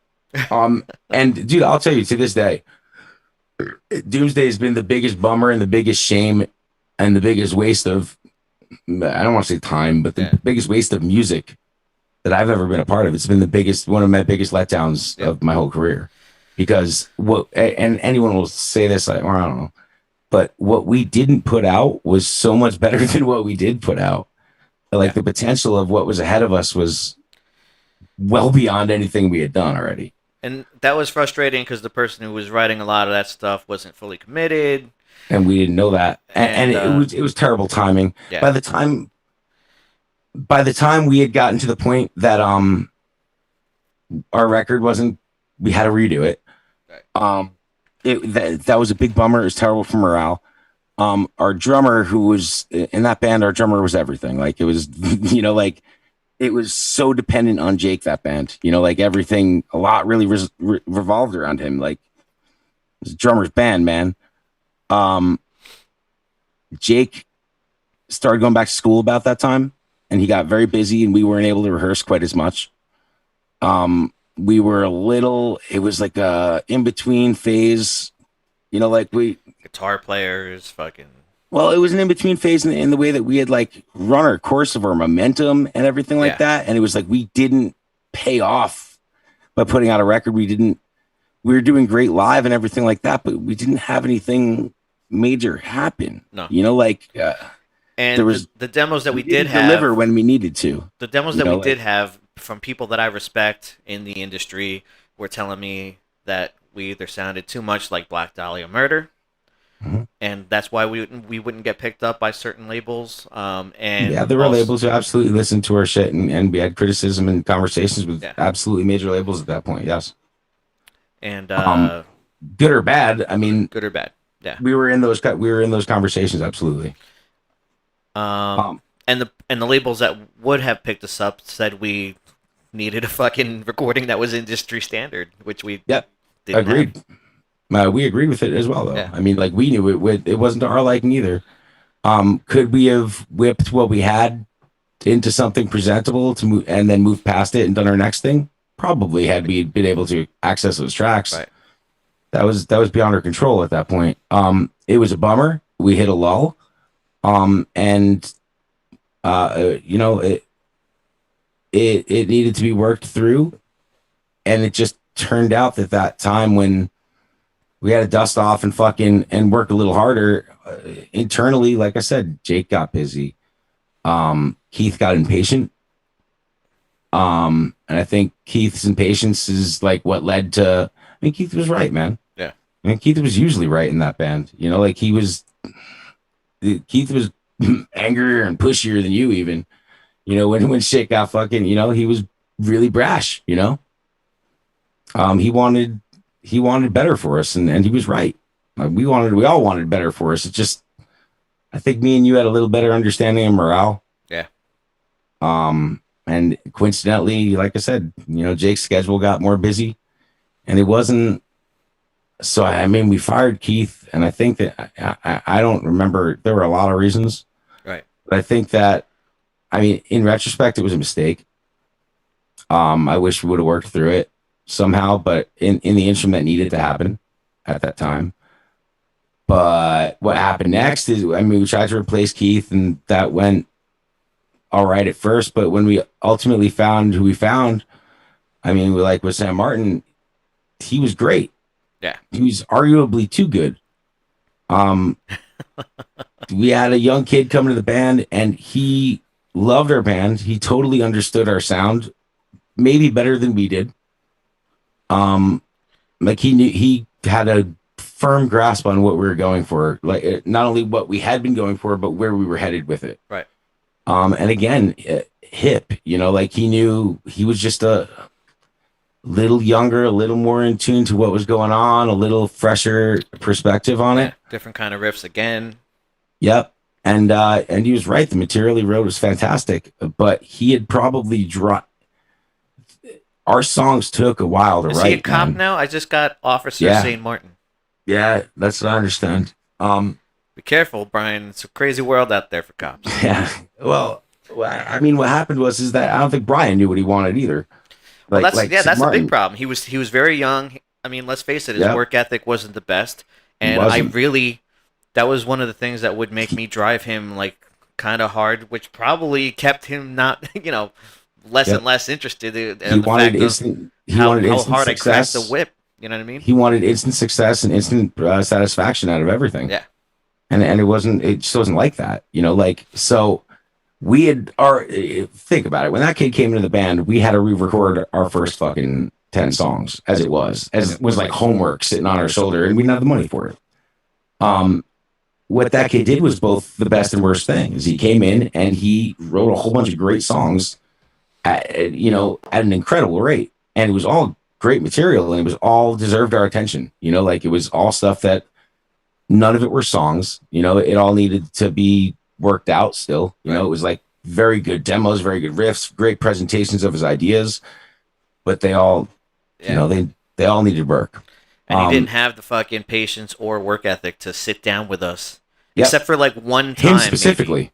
Except for one time maybe where we sat down and arranged the songs, took out parts, let's get this part, let's write a new drum part for this. Like, yeah, he didn't have the time to do that. He wasn't interested in doing it either. And I mean, like, again, he could do it only on his own best. time. That's where me and you shine, man. Yeah. It turns out in retrospect, I didn't even know we were really good at that, or how good we were at that until fucking recently. Yeah. But yeah, again, Jake was still in school, still very busy with that. Brian, this kid comes to the band, writes fucking like probably drops a dozen great demos on us. It was like he dropped a 1,000,000-piece puzzle on the band. Right. Like, so it was like the work that we had ahead of us, we couldn't get together often enough to keep up with the songs that we had already written, and to keep up with, to even the money or anything to get our old record together at that particular moment in time, whatever, that season, that summer, and when that kid dropped that shit, honestly, it was so overwhelming. Like, like it was unrealistic. Yeah. I mean, you would never think it would be a bad thing, but we had so much material, dude. And it was just so unrealistic that we were going to get to it in any reasonable amount of time. Yeah. We would work on them a little bit at rehearsals, and we played even a few. We played a song or two live, yeah. I think we'd only done that one. I think it was called... No, we did two. We did the other one too that you didn't want to play it because it wasn't ready, but we played it anyway. The Darkest Hour sounding one. I forget the names of them, but... Oh, that one. Yeah. Yeah. There were a couple of those at the moment. Right. That was another. There was one that was just way more than the others, which is probably why you want to forget that it happened. Yeah. Well, DH was such a big influence on us to begin with, and I think that even that San Marco, forget influence. They were fucking on stage wearing our shirts. It was pretty well known that we were very good friends with them.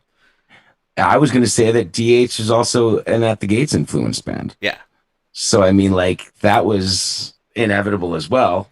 And I think that us being friends with those guys, as well as us being friends with those guys, probably pointed out when our riffs sounded kind of like that. Yeah. Why that was. Probably they didn't get the At the Gates thing, other people. And I think that, like, when San Martin came to the band and shit like that, that he was directly aiming for like a Darkest Hour sound, right, to appease us as well. So we had to like go back and censor that out, like. Yeah, I mean, really, it sucks because, dude, I had to stop listening to it, and I haven't again in years, man. But like that material, the Doomsday material that we didn't release was so fucking good, dude. Yeah, there's a lot of good riffs. I still have all the folders. Yeah, it's all me there. Too. It's the best thing that I've ever. It's the most potential thing that I've ever. It beats Gotham Road, right? As far as like being the most potential band I've ever walked away from. Like it could have been. I mean, I felt very strongly about that in Gotham Road. That band could have been something way bigger than it ever got to grow or be. If it was handled differently, if it was written differently, if this or that was different. The Queen were king, she'd have balls. Mikey Wasted's watching, and he's recalling when we met. We were partying with Darkest Hour, and I made Mike Schleidbaum hold a sign telling Mikey he was fired. Yeah. And then Mikey Wasted did the same thing to me in Maryland, saying I was fired. Yeah.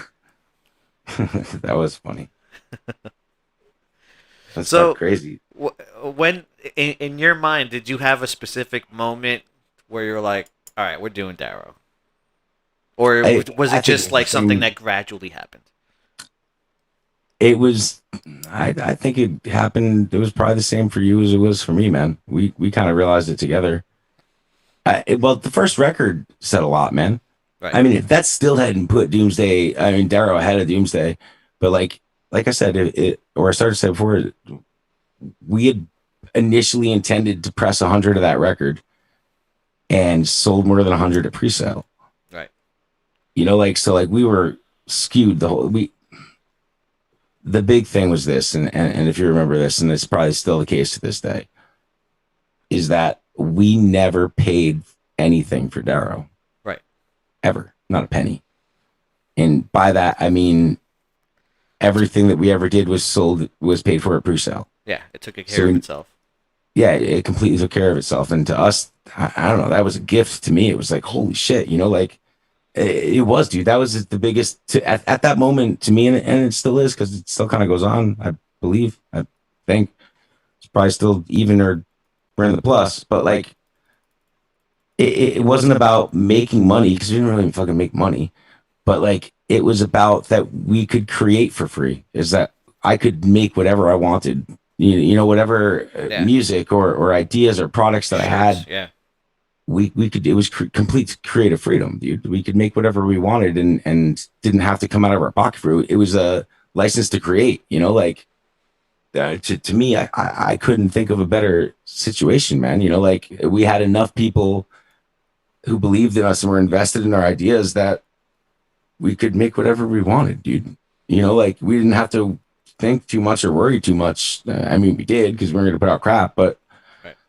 I mean, just the ability to do that was versus what else we were doing was crazy. It wasn't a big investment.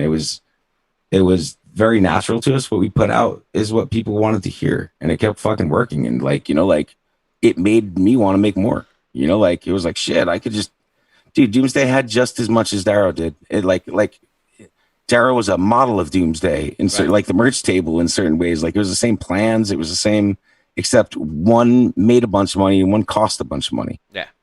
And again, it wasn't about money. It was about like we'd go to a Doomsday show and there'd be more people wearing Darrow shirts than Doomsday shirts. Like it just, and I mean, it's just to a lot of regard. I think Doomsday would even draw better than Darrow at first. Yeah. Big time. The Darrow shows would be better shows, but we weren't drawing it. Right. Like I think that when Doomsday started its decline because really the workload became ahead of the priority or the time that other dudes in the band had. Right. Me and you were already in that flow of working like that. And it's one the other like it just, we had something to fall back on almost, which I hate to put it that way, but like that was revving up just as the other was going down. Yep. Or I mean, like I don't even remember what brought on the nerve to even do that first Darrow tour. That was the next thing I was going to ask you. Like, what was that Dead and Wasted's tour, and we were going to help them fill in the dates or that they didn't have, and Dead like Wasted make one cohesive tour. Because we didn't have a band. No, Dead and Wasted wanted to do it real bad, and they needed us to do it, and they did. Even though we hadn't done a tour before, you know, like they couldn't have done it without us, and we probably couldn't have done it without them as well, or we wouldn't have done it without them. Right. If you would have asked me when we started Darrow, or even when we played our first show, or even when we played our first record, if we would have ever done a coast to coast tour, I would have thought you were crazy. Never. We never started Darrow with even the intention to record a record, let alone to do a tour, let alone 3 of them in an international tour. Right. I never, ever, ever, dude, not a day of my life that I sit down and want to be the singer of a band ever once. Never in my wildest dreams, dude. Or nor did I ever think that Darrow would do what we did, or that we do 100 times what Mr. Monster did, you know, like, or like, I mean, seriously, dude. And we did so much with that band in such less time. It's still kind of incredible to me. Yeah, because You know, like, once we decided that it was going to be roadbound, I mean, not that that once first show was, not that the first tour was good by any means, but yeah, it was good enough to, yeah, I mean, I it don't was good know. enough to give me confidence to know that I could do it again. Yeah, I'm I like don't, I've seen enough to where we can do this on our own without Dead and Wasted, yeah, I can focus on booking. I can book a tour coast to coast by myself. yes. That gave me the confidence to know that I could do that. I, I don't know if we had realized this or put it together yet, or if we were realizing it. Damn, someone What? sorry, someone just brought up the bone. Oh, the phone. Lucas Lucas brought up the bone. What's up, Lucas? Did you Oh, just Lucas. jump on? Because you jumped on right at the right time. We just started talking about this tour. Yo, Fucking Lucas got outed by his boy not too long ago. yo, who was the kid that gave us the bone? Andy something or other. He had that fucking Oh, Eddie Gore, bro. From Satan Sideshow. right. Satan Sideshow. He did shit for Johnny Ramone and shit back in the day. He's a shady dude. Johnny was working with him screen printing or some shit for a moment. Yeah, he came over my house. He's like, "Hey man, my friend Andy's gonna come by. We're gonna do some fucking screen printing." Yeah, Fucking shady dude was dude. super weird. I walked into like the bedroom you used to sleep in the Wicca Flake house, and like he's there shirtless, just like screen printing shirts. Super weird. Johnny Wasted's nowhere to be found. It's just me and this Yeah. Andy dude. He fucking leaves the one day to get out. I It was guess to like a go back human home. leg bone, right? Well, he left a fucking shrunken head recipe on my fridge, like how to Like shrink someone's Beetlejuice. head. Yeah, and how to shrink someone's head and then eat it. And then he gave us the fucking rib bone that lived in the fucking in dead and wasted their van, which we blamed for every mishappening on that tour. Yeah. And Had to blame it's some. now currently buried at the Hilton. Had to blame some, or else we would have just blamed Johnny. Right. Blamed Johnny. Johnny would have just been cursed out and out, which is the truth. But yeah, the bone was a nice way to. I don't know, man. Blame it on the bone Blame it on the bone. was a dead and wasted excuse, not a Darrow one. Yeah, And I, they said that a lot. Blame yeah, it on the I don't know, bone. man. Blame it on the bone. So But many crazy, stupid things that we did on those tours. what I was saying, I don't know that we had realized we knew this lesson or we had learned it yet, but in retrospect, the reason the second tour worked is because of the first tour. Yeah, If the absolutely. first tour didn't suck, if we didn't follow up, if we didn't, I would give this lesson to any other band. I don't know if we knew it when we did it or not, or if we were learning it or when it was happening. But the first tour sucked. You know, it was damn near a failure. Yeah, I mean, we almost. made it. We Yeah, made it from point A to point B. But had we not just by gone the out and skin of sucked, our teeth. yeah, had we not gone out and sucked, um, and followed it up, it would have been an absolute disaster. It's that we followed it up Yeah. because basically, I mean, listen, you book a tour if you booked a tour for the first time by yourself, you kind of have to go out on the road to realize what you should have done, Yep. what you should be doing, and I mean, also to no fault of your own. Often you'll try to, you know the right venues to book with, and you know the right bands, the right people to talk to, and everything. But try getting them on the fucking phone. Yep. So what often would happen, and what happens, is that we would go out, we would play at this venue that wasn't where we wanted to play, and all to get there and talk to the guy who we were trying to call in the first place to get a show who didn't pick up. To meet that guy and have him go, well, why didn't you just call Why me, didn't you man? We're come like, to? we Yeah. did, motherfucker. Why didn't you pick up the phone? You're like, okay, well, next time you call me, blah, blah. Yeah. If you follow Next time through you should play those, this venue. yeah, yeah, it's the truth, man. It would happen everywhere. It would happen with every band, every club, every city. Uh, But when you actually do it the second time, it makes a fucking difference. What? No, no. When you do it that second time, it makes a difference. We followed through that second time, and it did make a fucking difference. Yeah. Which is why I said And before, I totally gained confidence. I knew we could do something. I knew I could do something coast to coast by myself without a booking agent. I knew from that first tour, I yeah, knew I could do it. hell yeah, we could, and you could. I mean, like I mean, we needed Dead and Wasted on that first run for Yeah. sure. We did. Because They I think they filled had in, half those shows booked already, and we just like yeah, kept plugging away. they had a couple connects in places that we hadn't, like, and that really helped. Yeah. But we had to, had they not introduced that to us or put us in that position, we wouldn't have realized that we had the connects that we did, or that we had the connects in places that we thought we didn't. Right. But had we, had the first tour sucked, man, and the second tour was incrementally much better. Much better. But we did it within less than a year of it. Mm-hmm.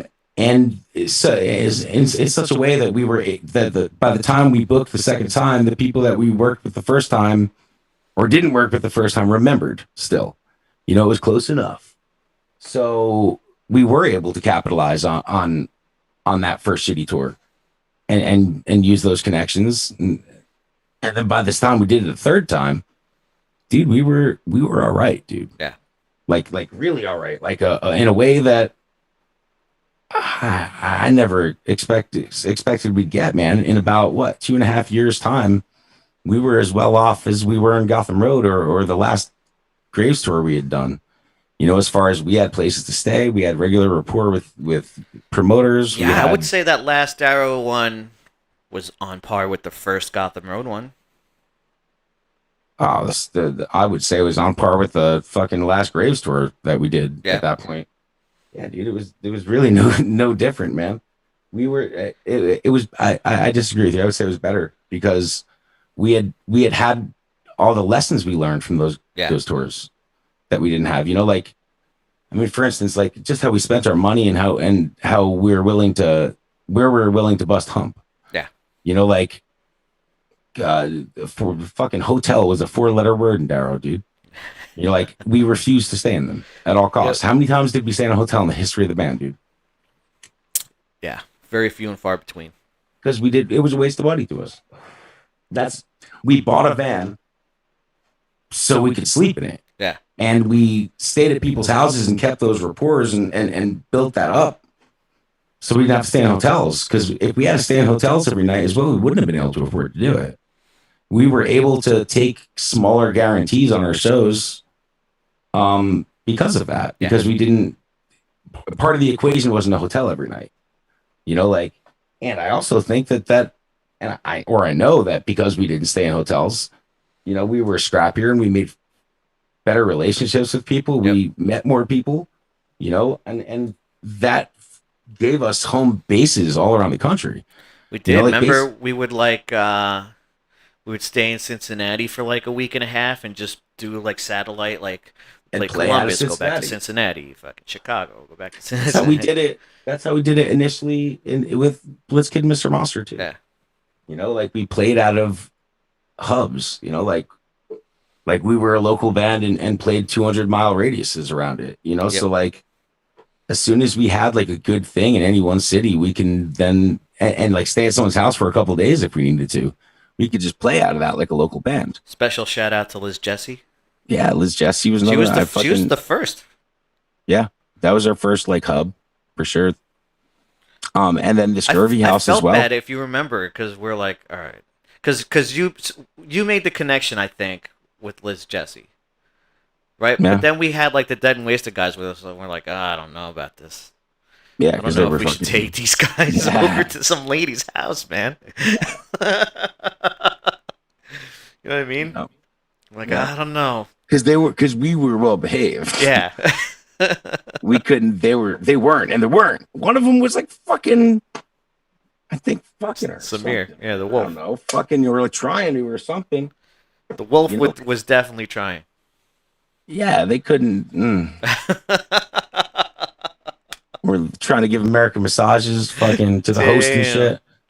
Can't be doing that, dude. No. So many problems with that. If you remember in West Virginia, it was a similar situation where some girl was trying to go get with Johnny. He wasn't having it, but I guess she locked her keys in her car, and like Oh my god. every guy was fucking trying to get the keys out of this lady's car. I'll never forget Johnny walking around the van that night. He was like, "Hope, hope." That's all he could say. He was like, "What's the matter, Dre?" He was like, "Hope, And she hope." was like, she's like, oh, my keys. I guess I got to go with you guys. And we're like, nope. Fucking smashed her window. Yeah, Fuck, yo, your I keys are fuck. We got your keys. Here it is. I think I was sitting in the fucking car waiting. I think I was the car at that point. Yeah. And I was just, I didn't even have that much to do with it. I was watching you guys at afar. But yeah, I had we not done those tours in close proximity of each other, it wouldn't have worked out the way it did. And like, it's amazing, man. It really is. I want to say I don't know how we did it, but Remember I sang for Dead and Wasted? Yeah, so did I. We all did it. I have their only lyric sheets, as a matter of fact. Lucas is on the chat. Yeah, he's saying it's pretty accurate. They were the Bad News Bears. Yeah. Oh, absolutely. They were the Bad News Bears, dude. They were like, yeah. They were the Bad News Bears, is right. I can't believe you let us do that, Lucas. You were a bitch in our eyes. I can't believe that you guys let me sing for your band. Me I didn't know any of the lyrics. I couldn't even get through my own set every night. And you guys fucking had me doing parts of yours. Yeah, dude, we were holding the lyric sheets on stage. I still have the lyrics. Apparently, I have the only lyric sheets to those songs. Dang. It's not in the record. It's not, excuse me. I did a lot of things on that tour. I sang for a band. I played drums. I played guitar. You know, we didn't even cover that last time. With like we talked about Seattle, right. But like at the end of that Darrow tour, I think it was 2 gigs. The last 2 gigs of the tour, and they're the only shows this ever happened. I played guitar and sang. Doug played bass, and Loki played drums.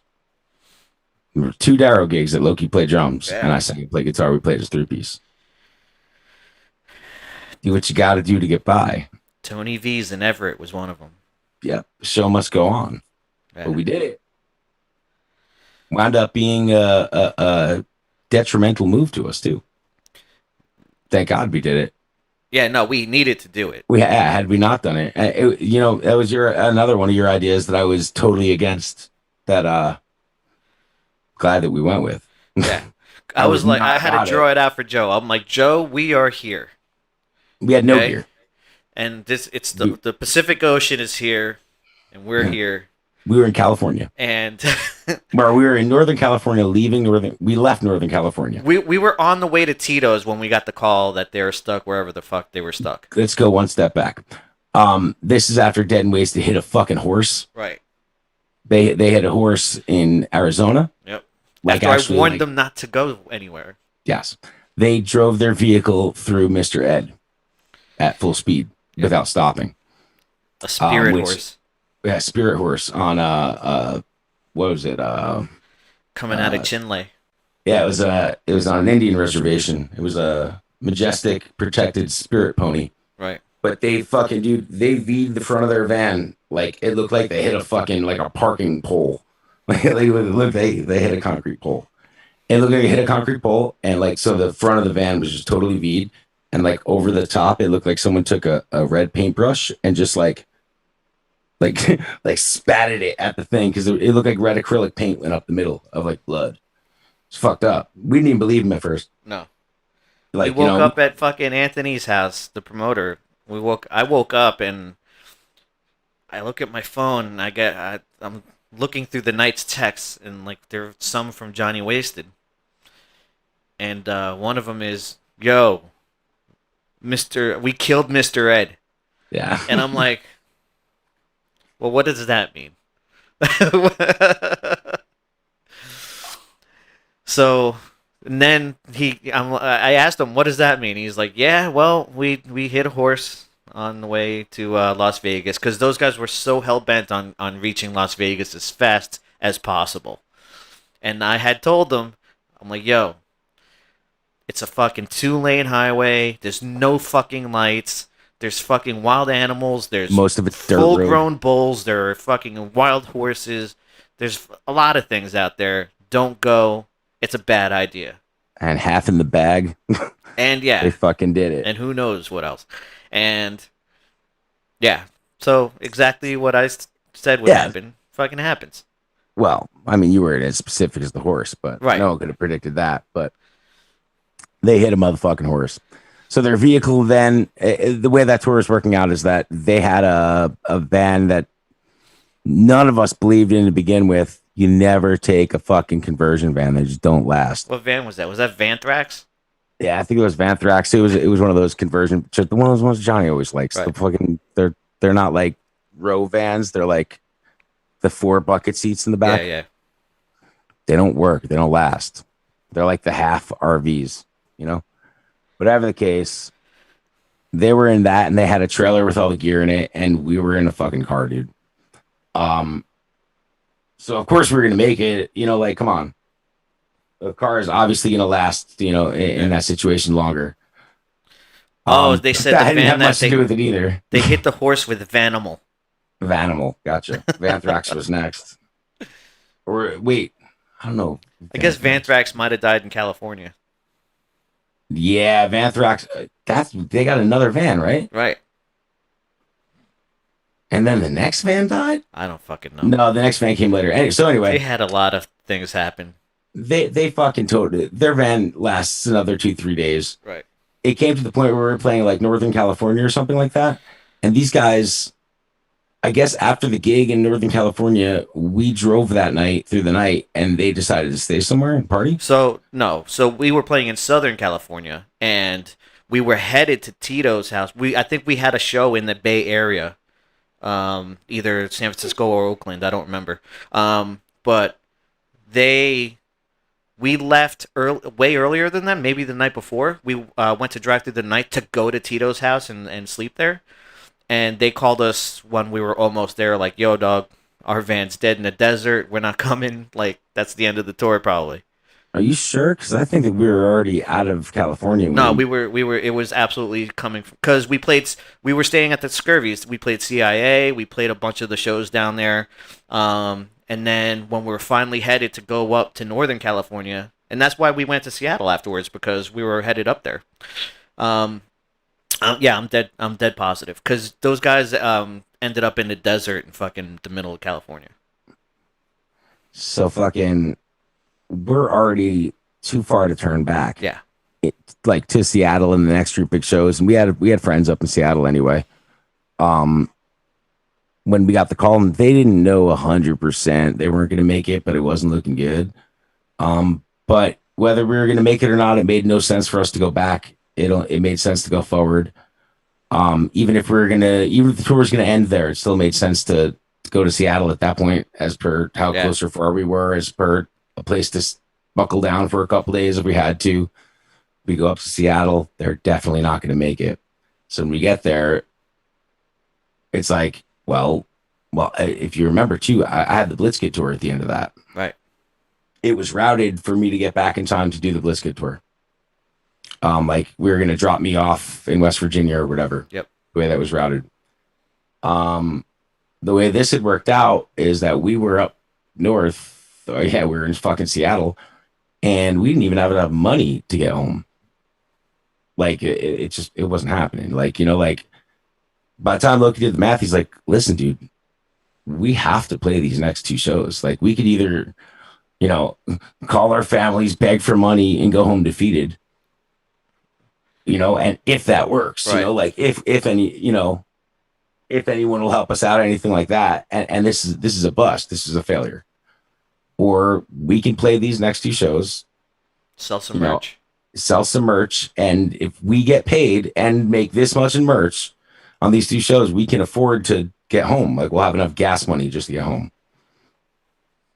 I don't want to do it.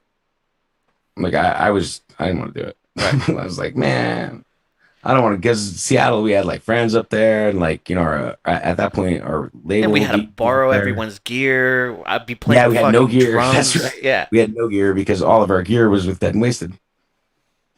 And we weren't going to be able to rehearse. I didn't know all the songs on guitar. Right. Loki didn't know all the songs on drums. Right. I didn't know if I could sing and play everything. But we went up there and we wung it, and we did it. We Yeah. We played. we played. We did 2 gigs like that, man, and it worked. And we got back, and we didn't have to beg for money. We didn't have to call Right. home and fucking call anyone, ask for no money, nothing. I got to the Blitzkid tour on time. Fucking damn. And we did it. We did it just. We planned it in just a way that we would meet those guys in Covington, Kentucky. 'Cause we had Dead and Wasted, yeah. Yeah. And we did. To grab our gear, right? Right. Yeah, we even planned out to we had you had someone meet us in Covington Yep. to get our gear from them. And then we fucking drove from you guys dropped me off from Covington to West Virginia. Yeah. That was a crazy summer for me. I did the entire Darrow tour like that. Came home. I didn't come home. I did the entire Darrow tour. I got dropped off in West Virginia. I did 2 rehearsals with Blitzkid, which were the first rehearsals I'd ever had with the band, the only ones. Right. Did the whole Blitzkid tour. So I went coast to coast. Came back to West Virginia, 2 rehearsals. Went coast to coast. Came back. Played Ghouls Night Out the day we got back, and I played with 3 bands at Ghouls Night Out that weekend. And then I was home for a month and a half. Did my first European tour at Blitzkid. And came back for November. I was like home by Thanksgiving. Stayed home for the holidays, and then my girlfriend at the time gave me an ultimatum that she would break up with me if I didn't do something with my life. And that something was Plastic Smile. So wow, did that parlay into a fucking what a year for Joe that was. Yeah. Holy fuck. And fucking dude, and that was just leading into Plastic Smile, which what a fucking what would come next was even crazier. Even crazier. I went nutty. I did. I was by the time I had gotten back from the Blitzkid European tour, I was pretty off the rocker. Like I was off the reservation in tour mode. But you know how that goes. Yeah. You probably know how it goes better than I do at this point. You know, you had just been like out on the road too long and like just doing crazy things too long that by the time you come home and you're with normal people that you don't know how to do it. Yeah, that you're just like so far off like normal people's schedule or like that you don't even fit in anymore, man. I couldn't sleep like on a normal time. I just had nothing in common with normal folk anymore. I was just like drinking every day, partying all the time. Yep. You know, I didn't. But we were working because that Plastic Smile stuff was probably the hardest we had worked for that band. Yeah. I mean, and really it came out of an ultimatum for me. I mean, like. Yeah, she was dropping your ass off at my house. Well, yeah, dude, that's where it came from. Thank God you fucking were ready to work too, man. Because it was like that girl was like, I don't care. You like you have to do something that keeps you on some type of schedule, or else I can't do this anymore. She's like, you got to do something. You know, like she's like, I don't care if you get a job, I don't care if you put out a record, book a tour, fucking whatever you're gonna do. It's gonna be something that's gonna keep you on some type of fucking schedule because you're just off the fucking reservation. And I was. You know, I was like I was like an Andrew WK record walking around. Party. I mean, like, not even like I was getting too fucked up, or it wasn't even like that. I mean, that was part of it too, but it was just like I was nuts, dude. I mean, you know, rightfully so, man. Yep. I had like been world traveler most of the fucking year, man. You know, like my ego was a bit overinflated too, rightfully, you know, admittedly so, you know, and deservingly so. Just fucking worked hard for that ego. But it's true, man. I bet I could only imagine what dating one of us was like then, dude. Right. Fuck, you know, we were never home. We were fucking, when we didn't have fucking time, you know. It's the reason why I'm still single, Joe. I can't imagine. I wouldn't want to fucking date you, dude. You know, like, fuck. Could you imagine? Could you imagine dating you? No. What's the perk? You know, like, really, where's the fucking perk? You know, even like if you had a lot of money, you wouldn't be able to spend it. Like if you had a big dick or something, like fucking, she wouldn't be there to fuck it. Right. You know, like, fuck. Even even for us though, when we were on the road, it's not. We didn't even have time to get laid. Like even if we were like out on the road trying to fucking, you know, like we not fucking time for that. We are doing too much on our own. You know, like, especially in those Darrow days. That's we had too much responsibility. Yeah. Fucking, we didn't have time to fucking hang out and fucking court broads. Our dicks hated us, dude. They did. Damn, poor dick.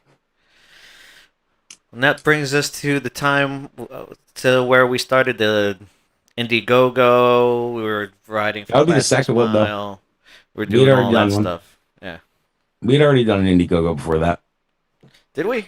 Yeah, we did. We did 2 of them. I thought this was the first one. The second one was the Natural Born Grillers.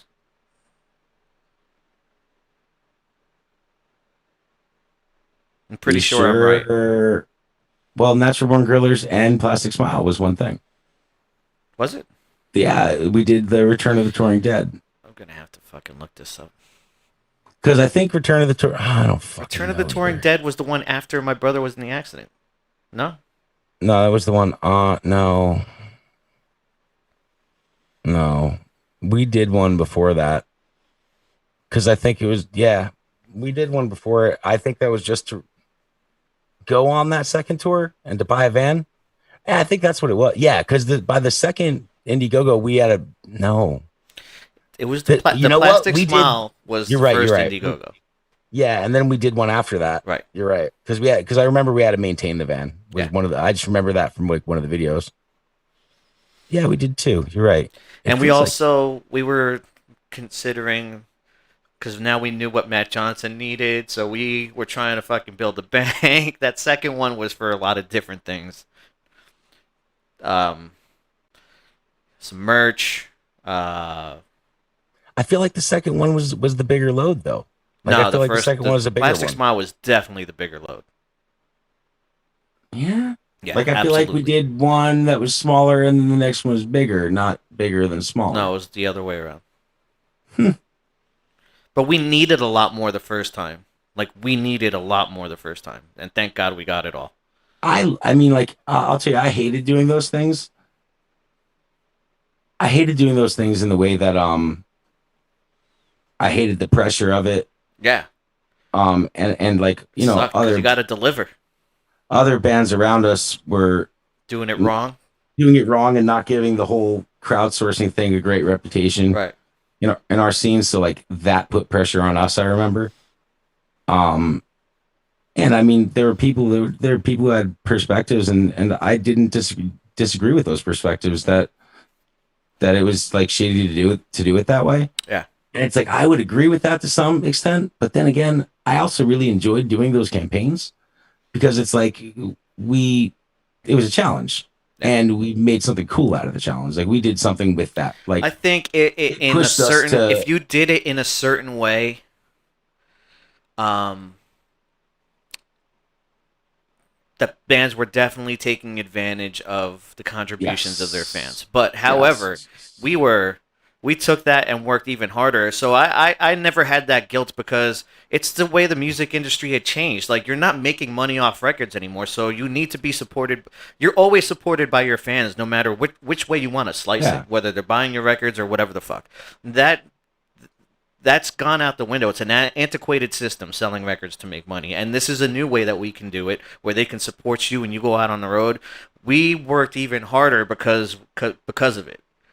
That's another thing is I bet you that no one, whoever was judging us or critiquing us or whatever, talking shit, whatever, probably had no idea behind the scenes what was going on. Yeah. It's like, dude, like you liked the idea. You had to sell me on the second one. Like, remember, I had it on my screen. Dude, I had everything. I'm like, check this. I wrote a lot of it out before you even got to my house so I could sell it to you. Yep. I didn't want to do it. And what did sell it to me, I mean, we had to do it. I mean, like there was no, it was that or we couldn't do it. Right. And B, it was the dude, it challenged us and it fucking like made us like, for instance, like all that went into the Grillers tour and everything, like all the extra things we would have never had an excuse or a reason to do. Right. Like the aprons, the Aprons. fucking koozie, like we made so much more merch that, challenged us to be creative and challenged us to think outside the box and just like I enjoy coming up. I used to say this and I'll still say it is like sometimes I question if I want to be in a band to make t-shirts or to make music, like because like I fucking love making the merchandise and I love Right. like coming up with campaigns, naming a tour, coming up with the art, fucking like I love doing that stuff sometimes more than making songs, man. Right. And that stuff would give me reasons to do it, like and it put so much more it pushed us to make sure that shit was that much better and that much more looked after and taken care of. And it made us need to do that stuff, like it made it mandatory that we did that stuff because we had to make quite a presentation if we were going to do it at all. And I'll tell you this, that's what today I wish Darrow could be pushed up to. I wish like that we did all that like 2-3 years later or something. Cause I would love to like Darrow would kick ass at Patreon, like Right. just the way that like we worked at that. So like, and again, I wouldn't be doing if that was the case now, if that was just the game now, like I wouldn't be doing Patreon again to make money. I would be doing it for the excuse to dole out merchandise and ideas and content. Like I still want to do it for that reason. Is that we have like to me, I never want to be like all Jerry only about things. It's like I have so many more merch ideas and concepts and shit than are necessary. Like to where it's like we don't like I have more merch ideas than do songs most of the time. And it's just lame, so half I do half of it, like or I do what we need. But I mean, like that's why I love the idea of Patreon and stuff now. Like I want to do it because for the excuses to have something to do with all that extra content, like we always had more content and more ideas and everything than we had the nerve to do, or to put out there. Yeah. There comes a point where it's just like, I don't know, man, you how many t-shirts do you need?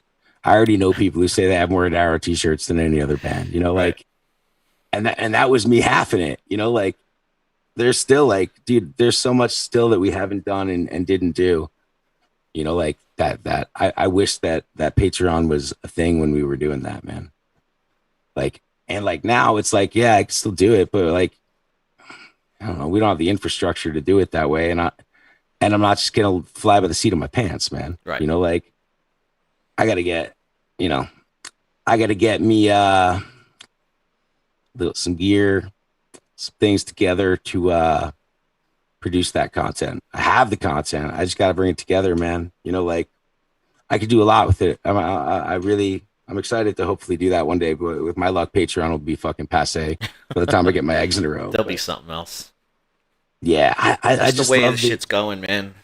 Yeah, I love the monthly type of subscription-based shit. Yeah, that's what I don't like about it. I'll tell. At the same time, what I don't like about Patreon is that it doesn't work for me. Like I couldn't. A lot of my favorite bands have Patreon. I can't afford it, man. Right. What I mean is like I don't have my shit together enough in my life where I can afford a fucking monthly Spotify fucking bill. Like let alone anything else. Like anything to hit my account monthly is I'm just not as organized or have my shit together enough to keep that shit together personally. So it's hard for me to expect it of anyone else. I understand I'm the minority there, but I hope to, man. It seems to be like it seems to work out for those of you who do it. And it seems like I guess the audience is about it, but I can't imagine being the audience though, because it's like, how are you going to support all your favorite bands, man? I can't imagine that hitting your account at the end of the month. Like it's just the manner in which it comes. It's one thing to make a decision with some extra money at the end of the month, but to have it as part of your accounting every month, I don't know. I'm some happy bands that do it in a way that you have to spend an X amount during the month, but other bands do it, which is the way I will start doing it, is per if I make playthrough videos or whatever instructional videos, it's per each piece of content that you create. They can pay Yeah. for that piece of content. Yeah. How does that? Yeah, I don't know how that works out. I Yeah, gotta. they have it set up when you're on there. You could see how they set it up where it's not necessarily a monthly thing, but you can also do it um, per piece that you release. I have so much stuff that's still unreleased from Darrow that I want to. I just don't want to release it for. It's not that I don't want to release it. I just don't want to release it for nothing. Right. Like I want to release it in a cool manner. Like that's what I really like about Patreon. Like, and that idea is it gives me excuses to put that stuff out. Yeah. Like gives a reason to it rather than just I don't know. I feel silly just Speaking dumping of things for no unreleased reason. material, you were working on a song for me. I wrote a song that I don't know. It wasn't in any direction that I was in a band and that music didn't fit anywhere. So I sent it to you. I sent it to Tracy. You wrote fucking a melody for it. Do you have lyrics for this yet, or what? Or are those the lyrics, or what? I mean, yeah, those are some of the lyrics. Yeah, it's probably. Well, I It's want probably to like, use it. I want to fucking release yeah, that song. I want to release a single. yeah. If you like it, I'll finish it, Yeah, man. I I wanna I was, wanna finish it. yeah. If you want to do something with it, there's not much. I mean, like, it's probably got like 5, 6 lines to it. It probably needs 10, 11 Right. to be done. Yeah, I'd like to do it. I liked that song when you said the first time you sent it to me. I heard like all the vocal lines in my head. Um, and that's why I love writing songs with you, man. Fucking, you send me stuff and like, I don't know. It goes two ways. Either I write a song and I immediately know everything about it, like how it goes immediately. It's like an Right. epiphany, or I write a song and it just hits a fucking wall. And like I know this much of it is good, and I just don't know what to do with the rest. But when it doubles down when you send them to me, man. Like when you, especially toward the end, we got to a point where you like know the arrangements to fucking I'm looking for and shit like that. Right. So I mean, like when you send me I don't anything know with if the I right know. It's arrangement, just the way I write it. I write them now. yeah, it's just they're just very suited for a vocalist, in my opinion. Right. Like it just that's all that is missing from it. But yeah, that was one of them, man. When you sent it to me, I knew what to do, and it was really interesting to me. I knew that it wasn't. I didn't know what the fuck you wanted with it or what band. I knew it wasn't Right. for any band particular. I thought I it have was a lot of something. that. There's just a lot of things in my folders that are there for all the bands that I'm not in. Yeah, I figured that it was something you were working on with Michael or something, and you were just showing it to me because you didn't give me anything. Right. And to me, it was just like I heard it, and it was like I really like the song, and I'm like I ain't singing on this. I ain't gonna be the singer for it, whatever it is. But I know these vocal lines are cool, or at least that like these melodies are cool, or at least the vocals should start and stop in these places.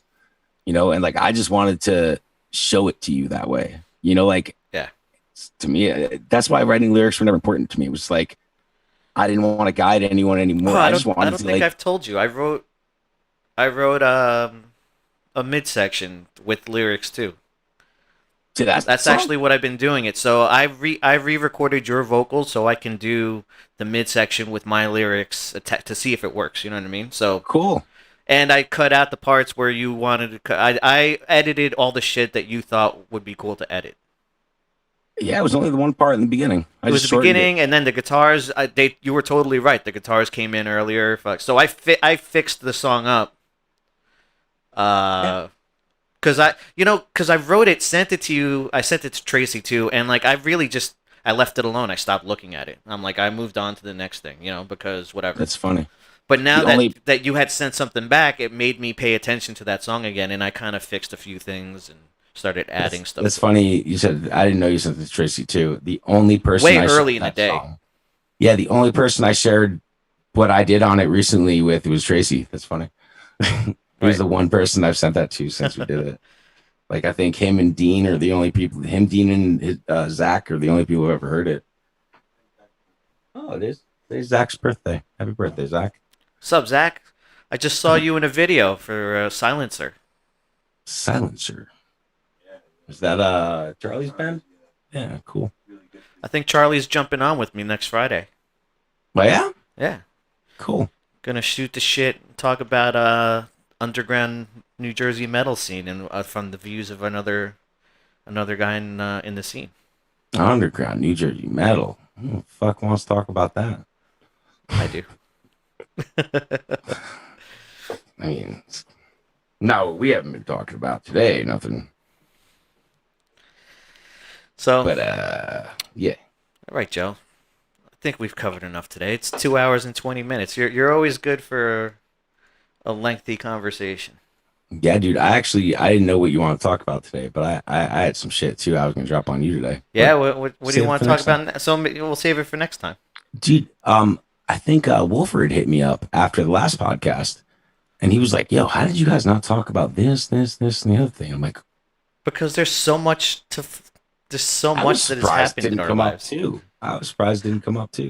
I'm actually going to get him on. I think he's on the chat now, but yeah, I'm going to get him on too because he's got an interesting, weird perspective as far as all of our friendships. Plus, I lived with him for a while. He Like, has a interesting, weird memory too. But yeah, he totally has a weird memory. But I did live with him for a while. There was some funny things that happened then, and plus, he knew you guys before I met you guys, so I'm sure there's funny stuff there, mhm. and he met Ralph and Jason before they were even a twinkle in my eye. Yeah, me too. In that regard, Yeah. I knew them about that point too. I mean, I didn't look at it that way because I didn't know you, but yeah, dude. Angelson played, or Famous Last Words played my friend's birthday, or played a pool party at my friend's house, like probably a year or so before you were in the band. Paul Miller was the guitar Paul player or Miller. something. Yeah. Yeah, as crazy as that was, I don't even remember them playing. Remember I that just remember guy? them trashing the pool. Yeah, Paul's great. Paul gave us our first tabs of I acid. was just about to say that. Yeah, first time we ever tripped on acid, dude. He gave us our first tabs of acid. We went to a parade, and then we went to Aldo's, You can mark that parade. Who was it? The Devils. the Devils. It was when the Devils won the Stanley Cup. Yeah. That's the parade we went to. We went to Aldo's, and then I was like, I gotta go home. Yep. Loki, take me home. And Did you even then drive then? Nah. I don't know, but I lived at your house, so Yeah, your mom left mints on our pillows. dude. My mom, I was still a mess. And my room was a mess. My mom cleaned up mine and Loki's my mess. My messy room. And we came home and she left mints on our pillows. And it was like really nice and really shocking of her. But I couldn't fake it or be nice to her or anything like that. I walked in the house and I saw my mom, and it was just when acid, like the first time I had ever tripped on acid, and the first time I had like been hit with those first couple moments of it. And I looked at my mom and just started laughing in her face, just like laughing in her face. And Loki was hit at the same time I was, Oh, and he yeah. could sell it a little better too, like hardly better enough to like tell her something and get us through the Right. door. I think we told her, or she knew, or I she think found after out the the next fact we morning. told her. Yeah. Now it's really funny though, is through the years, there's two other times that my mother's left a mint on my pillow And we're in my life. also tripping on acid. Also tripping on acid all the other two times, as if she knew or something. Yeah. And there was no way. There was no way could she have knew known. because the first time was pretty. We're like, yeah, I guess we're dropping acid today. Yeah, it was completely random. Yeah. We had no idea. Yep. Do That you was remember in that? That was the land that could be night, and Yeah. Me and Loki got like really into tripping for a while. Like it was like fishing. It was like Right. a new hobby, and to the point where so I was much, telling you the other day. so much so where I would take people's acid. Yeah. We would fucking store it in the freezer, right? And yeah, I would we like fucking, get acid for people. yeah, we and, would like, get we hold would on be to it. like the people who gathers the acid for everyone else, and Hold would on to it we for them. would store it in the freezer until they picked it up. But I would fucking just If they were stick a couple of motherfuckers. tabs in my mouth, rewrap them in the fucking foil, stick it back in the freezer, and just trip. Sell them to people and then Still watch sell them them. trip. Yep. Or think they were tripping. Right. Sorry, Yeah. guys. Yeah. Happened a couple times. Right. It was absolutely worth it because we got to watch them think they were tripping. Yeah. Oh man. That was great. Watch people think they're having their first acid trips, like full knowing that they were faking it. Right. You know, like or I mean, maybe they got a trace amount of that of whatever acid was left. Who knows? But I don't know. If you want to find out, I could fucking. I got some already sucked on acid tabs laying around the house. damn. We could find out. Well, I'll gerbil that one for you.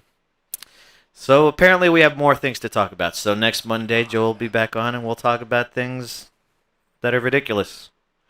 Yeah. Well, what we were talking about, what Wolfer was saying is, just talk about some of the random guests and crazy people that would come over our house throughout the years.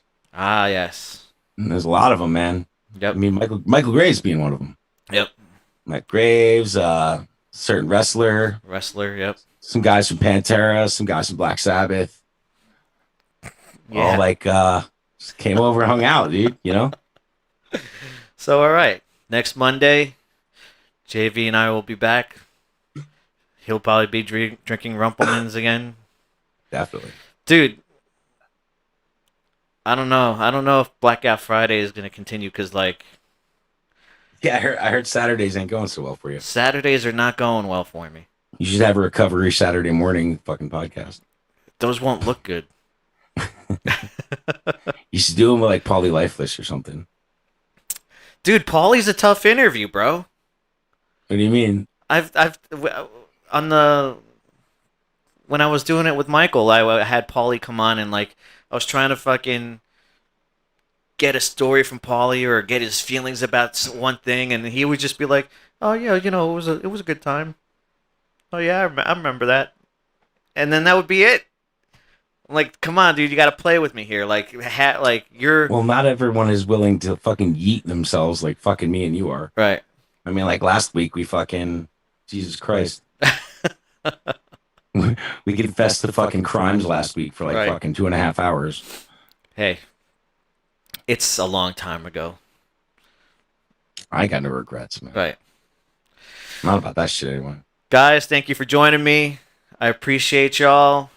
Thank you to Dean for having me at Dean 13 Studios again this week. On Wednesday, my brother will be here. That'll be a good time.